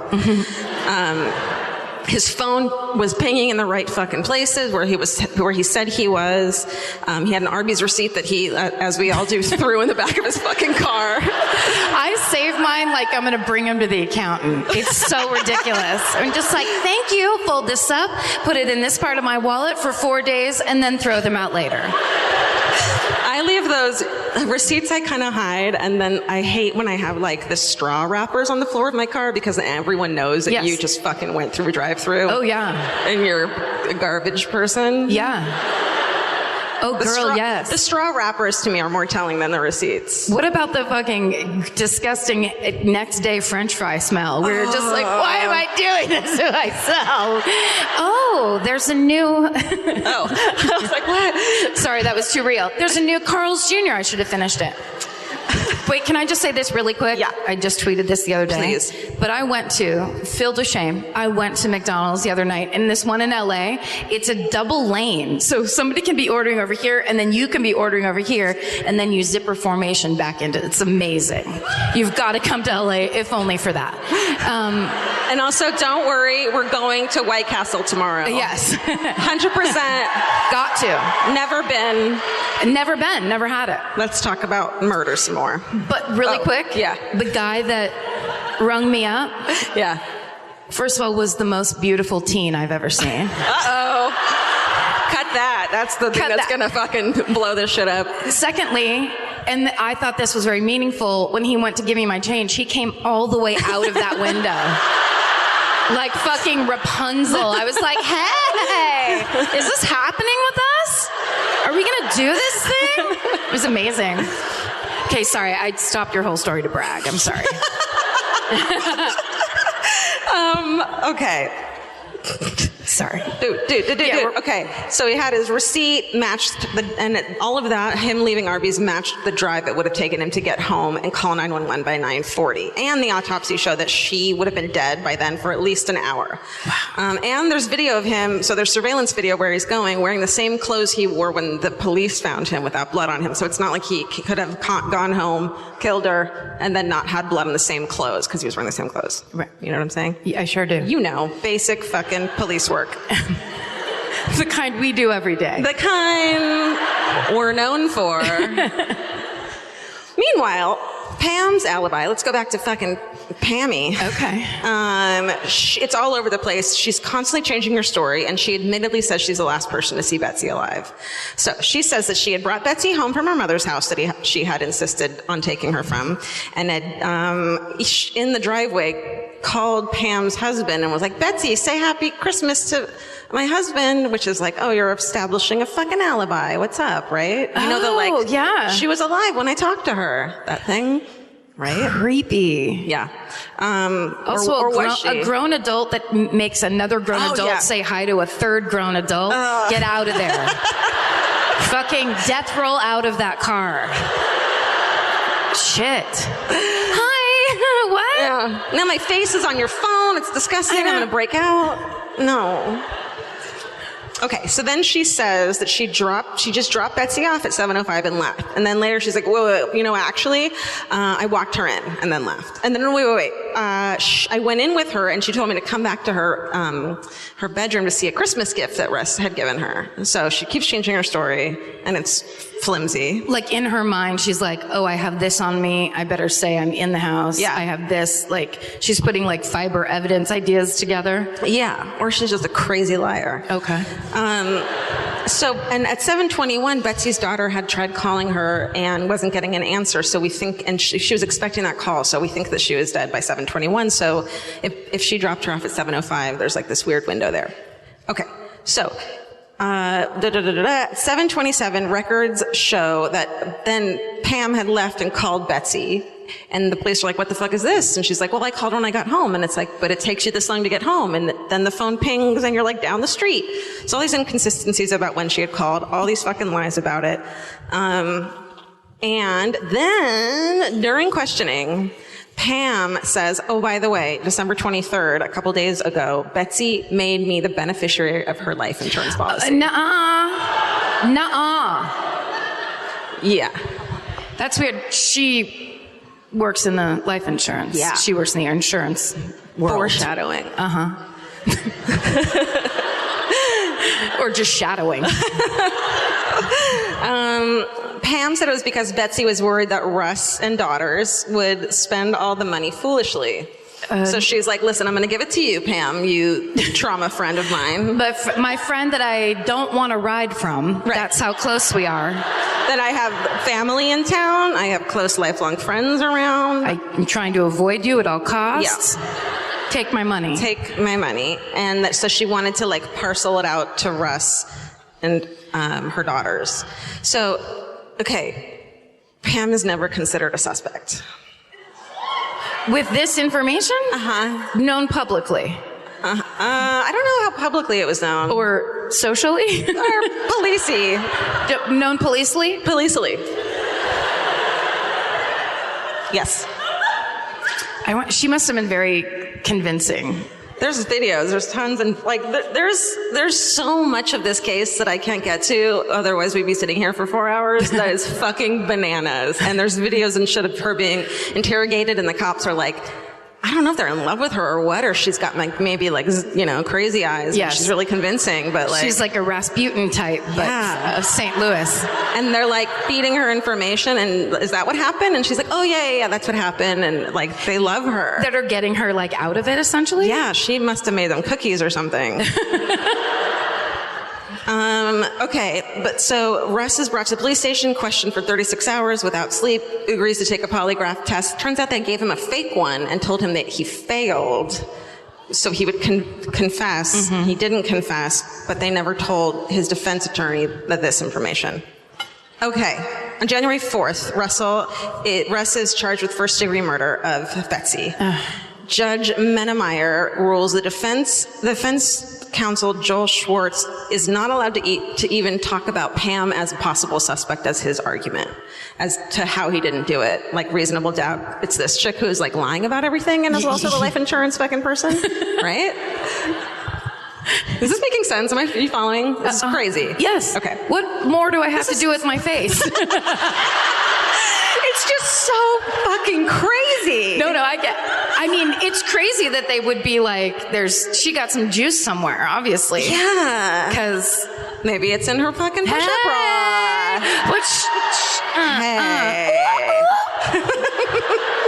That was a party. Okay. So then, so she's not allowed to talk about Pam as a suspect, so defense is prohibited from questioning her at all, either in front of the jury or bringing her up as an alternative suspect. Meanwhile, since she wasn't a suspect and Russ was going to trial, the detectives like called the insurance company and she's like, no, you can go ahead and give her that money. She's not a suspect. So they let the money go and give her the $150,000 life insurance policy for the family. And then right before the trial, 4 days before, they're like, it looks really bad that you haven't given any of that money to the daughters, so you should do it really quickly before the trial starts. So she puts $150,000 in a trust for the daughters, and the $50,000 other dollars she says is in a bunch of other places. That's for her evil amulet fund that she likes to wear around town. Yes. Okay. But defense prohibited. Meanwhile, okay. So prosecutor Leah Askey, let's call her, says that of Russ's alibi. Okay, so this is how she's going to take apart Russ's fucking concrete as shit alibi. You ready for this? Yeah. Those 4 friends that he got high and hung out with and played games with, they're all in on the murder of Betsy. They're all in on it. They've been fucking plotting and planning it. But they don't get arrested, but they're all in on it. This is how they did it. The theory was that they kept his phone at the house, at the friend's house, while he drove back home because it would ping in the right place, fucking killed her while he was naked, took a shower, put the same clothes back on. Is this real? This is yes. Yes. Shit. This is what our friend fucking Leah Askey was like. Let me tell you, I'm a fucking prosecutor for real, with like a diploma and shit on my wall, and this is my argument. Dang. Listen, I don't have a fucking diploma, and I wouldn't argue that. So 5 people are insanely evil as opposed to maybe just this one other lady. Uh-huh. Okay. Uh-huh. Okay. It's very problematic. Okay. So, killed her while he was naked so that his clothes wouldn't have stuff on it. Took a shower, put the same clothes back on, stashed his bloody slippers in the closet. Then his friends, because they had the phone and the drive-thru receipt were at the crime scene when she was found. So one of the friends fucking not only drove the phone back to give to Russ real quick before he called 911, but went through the drive-thru at Arby's to provide him with that receipt. Yes. I am not kidding. Yes. This Went through a drive-thru for you. It's a lot of the reason that I eat fast food is because I just want that alibi. You know what I mean? We just got to build that file where you've been. You see why they gave you this photo? Like, this chick is fucking your most banana stories I've ever heard. Yeah. Okay. He bought an Arby's franchise. He put up his own receipt. And then there was the whole thing too, like he had ran a bunch of errands earlier in the day and they were like, it's too many errands, it's suspicious, he's trying to create an alibi. And it's like, well, I had a coupon for dog food here and cigarettes are cheaper here. It's silly, but it's like, It's kind of the way everyone lives their life. Yeah. I like my pet food store specifically. It's called errands. Errands. Errands isn't one place, or just be errand. That's fucking a very good point. That sounded like the hackiest joke in the world, but I'm just trying to make this fucking make sense. Okay. Okay, guess what? What? Guess what? Russ is found guilty and given life without parole. Can you fucking... Fuck. I promise I'm not making this shit up. They know. Yeah. Okay. Please tell me. Okay. Problematic. Just keep going because this is making me nuts. What? No, just kidding. What if that was it? Now you go. Go ahead. Top that. Okay. Oh, it's so awful.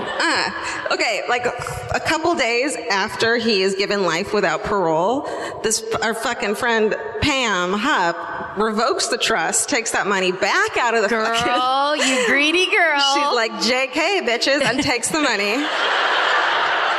So Betsy's daughter sue her, and then they lose, which I think that's ongoing, and they should win it all back, and it's obnoxious. Anyways, then, okay, all of these like appeals and all this crazy shit's going on, and the defense attorney's like, this is insane. Then in 2015, a judge orders a new trial. Let's fast forward. When all kinds of blood evidence in Russ's favor comes to light that the prosecutors hadn't provided with the original case, a bunch of luminol shit, that they were like, oh, the camera didn't work. And then someone anonymously was like, here's 113 photos of the camera working and the luminol not showing anything. It's just shit. Fucking bananas. Okay. Anonymous source also turns over evidence that our friend prosecutor Leah Askey is having an affair with one of the lead detectives in the case, Detective Michael Lang, during the time of the arrest, trial, and conviction. And she even fucking talked to him on what do they call it? Twitter? No.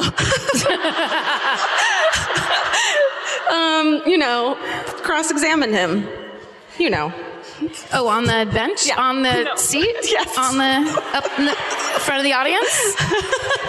On the stand, thank you. I am not We drunk. don't know the basics. It's so irritating. We still haven't gotten to why she has fucking tampons on her neck. Pads. I cannot wait. But that is such a bummer, like, to put someone in jail for life because of love, you fucking idiot. Yeah. Or, an affair. It's not even, it's just a weird, okay, everything's insane. All right. Everything Let's not judge. No, let's judge this shit. They judge. That's what this is for. What if it was the greatest love of all, though? Like Whitney used to sing about. Go ahead. I'm just saying. Devil's advocating. When the new trial starts, Pam Hupp is like, still lying, still making all crazy shit up, and then is like, oh, you know what? Another reason she put all the money, the life insurance into my name, is because I forgot to tell you this. We were lesbian lovers. Oh. Yeah. Twisteroo. No twist. She just fucking made another thing up. That's not true. More banana shit. This whole story is very parallel to V.C. Andrews' novel, My Sweet Audrina. Oh my God. Is it not? Have you guys read it? I was listening to the audiobook on the plane, laughing out loud and writing down phrases. It's just getting dirtier and weirder as it goes. Anyway. Oh, I can't wait for you to read them to me. I mean, not in a gross way, but like, you know. Okay, sorry. So No, you're right. So finally, Russ is acquitted in a retrial in November 2015. Yay. Great. So in the retrial, it's just him. It's just about the fact that he went to jail. So it has nothing to do with Pam. No, now all of this Pam shit is admissible because the new judge is like, what the fuck happened? Awesome. Okay. And the old judge is like, there's like 4 cases that were overturned because they were like, you can't let this into, you know. Okay. It was full of shit. Okay. We're going to talk some more law stuff? Oh my God. It's insane. I'm really excited. Okay. Retrial, acquitted, etc. Then, here we go. Some more weird shit happens. We're getting to the weird shit. Okay. Weirder. August 16th, 2016, Pam Hupp calls 911 from her home in O'Fallon. That's not right? You did it. And tells police that there is a man in her home attacking her. And she's on the phone with them, shoots him to death. The man the man who broke into her house who's attacking her. While she's on the phone with 911. Okay. He's coming at me, shoots him. He's an intruder. The man is 33-year-old Louis Gumperberger, and Pam Hupp says that he approached her in her driveway of her home, followed her into her home with a knife to her, and demanded Russ's money. Terrified for her life, she said she knocked the knife away from him, ran inside, and grabbed her .38 Ruger revolver from her nightstand. You know, you keep next to your V.C. Andrews book. Sure. Yeah. And he came after her, quote, like a madman, so she shot him. So this guy Louis, he's 33 from Union, Missouri. The thing is, he had suffered a traumatic brain injury after being in a car accident 11 years ago and had diminished mental capacity and physical capacity. So he only left home. He didn't leave home alone often. He didn't drive. He lived 13 miles away from her. There's no reason he would have been there. And when his pockets are searched, he had $900 in his wallet and a handwritten note with instructions to kidnap Pam Hupp and get, quote, Russ's money and then kill Pam Hupp. So that was all in his wallet on paper, handwritten. What are my errands today? Let's see. Like someone had hired him as a hitman to kill Pam. And then written the directions on paper, folded up in his wallet like an Arby's receipt, and sent him on his way. You know how you send Arby's receipts all over town? That's right. Okay. When police investigate, a random woman is like, you know what's weird about this investigation is that a week ago, a woman approached me in an SUV claiming to be a Dateline producer, working on a story about 911 calls, and she's like, excuse me, random woman, can I just record you saying this 911 call? We need some voiceover for the Dateline NBC show I work for. That's how we do it. That's how they do it. Karen, tell us. Well, thank you for giving me this opportunity because high-level television producing, especially an award-winning nighttime news magazine, they're going to stick a phone out the window and they're going to use that as an interview. It happens. Well, she was like, come with me. I'll give you money. Just come back to my house with me and record this 911 call. And the woman was like, I'm not going to do that. She's like, I am a professional voiceover actress, and you're going to have to book a studio. Right. You know, normal stuff. But the woman's like, fuck no, because she didn't have any credentials.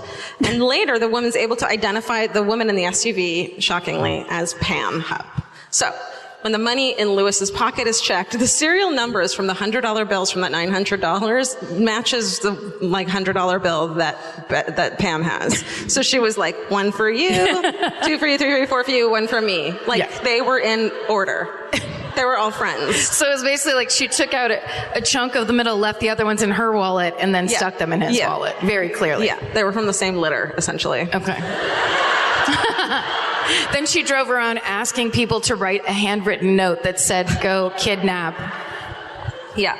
That matches the one in Pam's stupid pocket. Authorities think that she picked up Louis and offered him money for this reason, drove him back to her house, staged the incident to make it look like he was attacking her, and shot him. So essentially, she killed an innocent man to frame Russ Faria for attempting to kill her and take the attention from Betsy's murder off of her, because now they were looking at her. Yeah, because you won't get attention if you kill a man in your kitchen. No.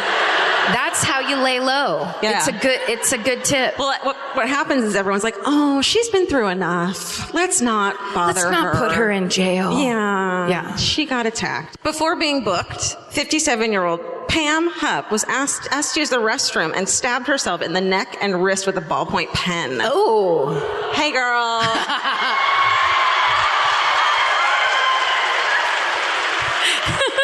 This chick is fucking Looney Tunes. She is going for it in a major way. Here's the thing. What could be less effective for a stabbing situation than a ballpoint pen? I mean, she's like, maybe this will make him get off me. And they're like, she's been through enough now. Now she's been through enough. Okay, we know now. Yeah. She put a maxi pad on her neck. She's been through enough. That's so embarrassing. Look at her fucking smile. Well, you got me. You finally got me. And book 'em. Jesus. Yep, 100% Jesus. Okay, I think that's it. And then, okay, finally, now, these days, okay, also the St. Louis County Police Department is also reviewing a 2013 case involving the death of none other than Pam Hupp's 77-year-old mother, Shirley Newman, who died right before the first trial, before Betsy's first trial, the murder of Betsy. She fell to her death from a third-floor balcony. The medical examiner found high levels of Ambien in her mom's system, and Pam had spent time with her that day. It was initially ruled an accidental, but it's now undetermined, and they're looking into it. And she faces first-degree murder on Lewis's murder, and she's going to trial in September 2018. So we'll all be there. You guys have to go. Oh my God. What did I say? Crazy. Unbelievable. Right? So intense. So intense. This is the story with the pad on her using a pad on her wound, right? Remember yes, that's right. So that's always we're trying to pick stories, if you see that, you grab it. Any kind of maxi pad based anything, we're in 100%. That's right. If it's evidence in a trial, that's what we want. What's your update? So my update is incredible. So that was 2017, and she had just been arraigned and was awaiting trial. And in August of 2019, she was sentenced to life in prison without the possibility of parole. And then in 2020, another update, her husband finally filed for divorce. Oh, Mr. Hupp. It's like one thing after another for that poor guy. Yeah. You know, pretty intense. Yeah. That's great job. Thank you. It's always fun to talk about things we did in the past. That's right. And listen to them. Yeah. And now we have a special live show hometown. Stephen, can you tell us the details of this? Yes, it is a live hometown from Michelle from North Charleston, South Carolina, September 21st, 2018. South Carolina. Charleston's definitely one of those, okay, if I ever retire, I want to move there. It's a charming little town. It was a beautiful town. Yeah. It was very fun to be there. That's for sure. Right. College towns, man. You can't go wrong. Let's hear it. Is her name Michelle's? Did you say Michelle? Yeah, Michelle. Strong accent, which we always appreciate. Let's hear Michelle's hometown. Do we have time for a hometown? Yeah, let's do it. Hometown time. Hold on. We got to run these rules by you really quick. We know, maybe you know them already, but it's important just to remember. The key here is being concise, knowing your story exactly and by heart, telling it quickly. When you get up here, it's very overwhelming. We always forget to warn people about that. Yeah, it's really it can be fucking very scary. overwhelming. So if you're like 3.5 beers in, you might want to reconsider. Just because it hits you kind of like a cold wave, and then you don't really know what to do. Yeah. So key points are important. Just run through that fucking story. Take us on a journey. We'll help you. We're here for you. We'll help you. We love you. Yeah. We want it. It's best when it's personal. It has to be local. We don't South care what Carolina. happened in Arizona. Yeah. We just don't care. Yeah. Nobody here cares. Okay, so. And remember, everyone hates you if you get picked. I will add this. I'm still talking. I will add this. Scream all you want. I still have to say here for that. good. Oh, look, it's Vince Abro. Hi. All right. No words of wisdom? I said no words of wisdom for us? Did you hear that I called you our husband? This job has many responsibilities. I do what needs to be done. That's it. That's what it is. He's a good man. He's a good man. I don't select. You select. Okay. Let's do it. All right. The one last thing. Yeah, listen to Karen. Go ahead. If you don't get picked, be quiet. It's tough. I know it's tough. Okay, yeah. Sorry. I know it's hard. The odds are hard. I shouldn't be doing this because now I feel horrible. Can we bring the lights down so Turn we the don't lights watch down so she people hit doesn't our guts see everyone anymore? Thank you. Look how far back this theater scary. goes. Hi, you guys. Did you wait 4 minutes to order tickets? Sorry. Hi. Oh, hi. Hi, how are you? Hi, Michelle. Come on up. Cute skirt. What does your shirt Thanks for say? being here. Bloodies with murder. Yes, I did. What does that mean? I had Bloody Marys with a murderer on multiple occasions before he committed a crazy murder. Here we fucking go. Okay. You just picked, am I right by saying, Georgia just picked a person who made a t-shirt of her hometown. Yes, I did. Holy shit. What are the odds? I'm an art teacher. All right. Tell us. And then, can I ask another question? Yes. Did you wear your purse up here? Well, it says my favorite murder on it. She made it. I did. Did you wear your? My friend made it, actually. Okay. So you do have a friend here. You just She's the one who's wearing the half and half costume. Oh, okay. That nice. makes sense. awesome. Oh, you guys are like, you can't both have a thing. Oh, those two girls got a thing. Okay. Now, where are you from? Yeah. All right, so I live in Florence County, in Florence, and I have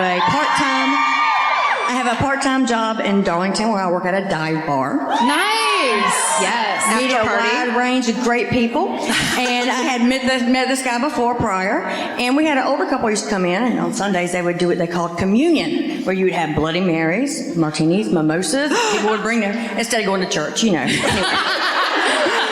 We're Baptists, we can't drink there. Amen. So we went to several of these functions plenty of times, had a great time, drank Bloody Marys, you know. So I would smoke. So I go out in the yard, and this guy would come out with me. His name was Randy Robinson. And we would smoke and whatever. He was a great conversationalist, very intelligent, somewhat charming. Should have known better. Right. So I didn't see him for a long time, and flash forward a few years. Can I just ask a quick question? Yes. Did you kind of like him?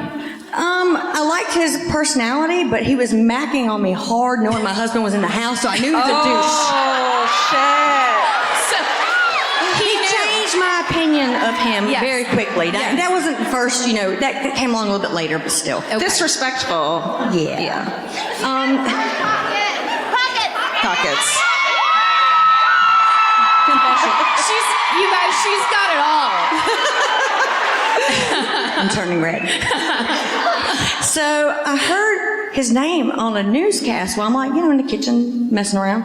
Randy Robinson is a person of interest in a murder. And I was like, what? And I ran in the living room and turned the volume up. Well, he had moved to the beach about an hour away. And he was the last person seen with his on and off again girlfriend. Her name was Angie Pipkin. She was 32 years old, single mother. And much later, turns out he had accidentally murdered her in a fit of rage, a domestic incident. Of course. Yeah. It's I didn't mean to. Yeah. But here's the messed up part. So he dismembers her in his garage. His neighbors said it was weird that he was pressure washing the house, the garage, and his truck. But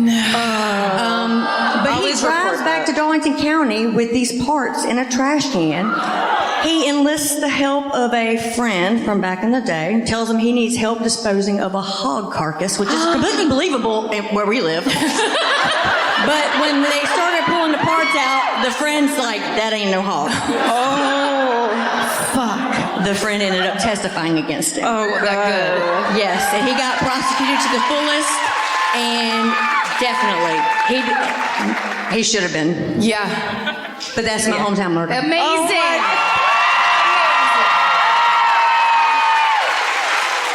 I have to mention, my husband has a podcast. It's called Cinema Chop Shop. Nice. It's a movie podcast. Love it. Great. Cinema Wait, Chop Shop. Guess what you just won? Oh, I can return it. Yeah. Thank you so much. That was great. Great job. Awesome job. Beautiful. Oh my God. See, only people who work in dive bars are allowed to do hometowns from now on. Like, because you know they can fucking talk. You know? Also, just severe respect to someone who's going to plug her husband's podcast at the end of that. She knows how it works. We watch wrestling, everyone. Great job, Michelle.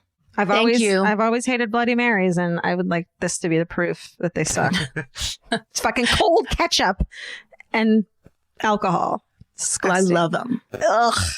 I really do. Ugh. It's thick, cold ketchup with You horse can drink leather. it in the morning and no one says a word. Ah, I mimosas don't even too. care. I hate that. Like, I hate mimosas, and I hate Bloody Marys. I love mimosas. They're too much sugar, but you can't order a beer at brunch. Like, you're judged somehow if you order a whiskey or a cocktail and everyone else orders.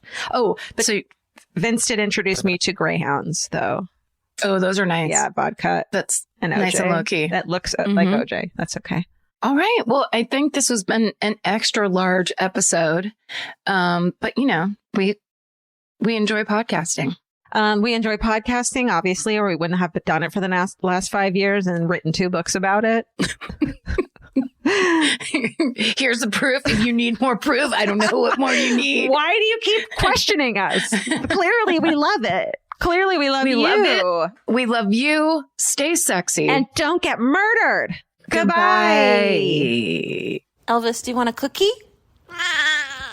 The best time to think about home security is before you need it. That's exactly why there's Simply Safe. Traditional home security only alerts you after a break-in has already happened, and that's too late. Simply Safe is changing that. Simply Safe's US-based live agents identify threats on your property and help deter them so intruders never get to your house. The system is customizable so you can build one that fits your home and your specific needs. The 24/7 professional monitoring is effective and affordable and won't lock you into a long-term contract. I think that's what's so scary for so many people is that long-term contract. And like, what if it turns out you don't like it or need it, but they don't have that because they know you'll like it and you'll know that you need it and feel so much safer when you have it. Like at this point in my life, I would never go without a security system on my house. I just feel safer with actually having Simply Safe around. There's a whole staff at Simply Safe that's waiting to talk to you and help you out. Right now, you can get 50% off your new system by visiting simplysafe.com/MFM. That's half off at simplysafe.com/MFM. There's no safe like Simply Safe. Goodbye. Vacation planning should feel like a breeze, not a deep dive into countless travel sites searching for the best deal. With Cheap Caribbean's Budget Beach Finder, you can search every destination and every date all in one search. You'll save time and money with the Budget Beach Finder. Say goodbye to endless scrolling and tab hopping and hello to Budget Beach Bliss at your fingertips. Go to cheapcaribbean.com to try out the Budget Beach Finder and see just how stress-free vacation planning should be. Goodbye. You know that fantasy where you run into your ex while looking impossibly cute and wildly unbothered? Hill House makes the perfect dress for that moment. Or if you're just running errands. Hill House Home is the brand behind the viral nap dress, known for its signature smocking, ultra-flattering fit, and comfort that makes it a favorite for just about everyone. Celebrities like Taylor Swift, Olivia Rodrigo, Anne Hathaway, and Mindy Kaling have all been spotted in Hill House. These dresses are the definition of versatile, perfect for running errands in the morning and stylish enough for dinner or a party that night. And it's not all they carry. They started with bedding back in 2016, and now you'll find bathrobes, pajamas, children's clothes, and maternity, all with the cutest prints. And it's so true. The hardest time picking out one nap dress because the prints are so dreamy and beautiful. But now that I have it, I'm going to wear it all day, every day. I'm going to throw on my leather jacket at night and look like a total badass. Cowboy boots or cute heels, whatever it is, this nap dress can make it look classy. You look like that classy lady you see at the airport. Hill House makes fun fashion that makes you feel good. Get 15% off your first order of $100 or more at hillhousehome.com with code MURDER15. That's MURDER15 for 15% off at hillhousehome.com. Goodbye.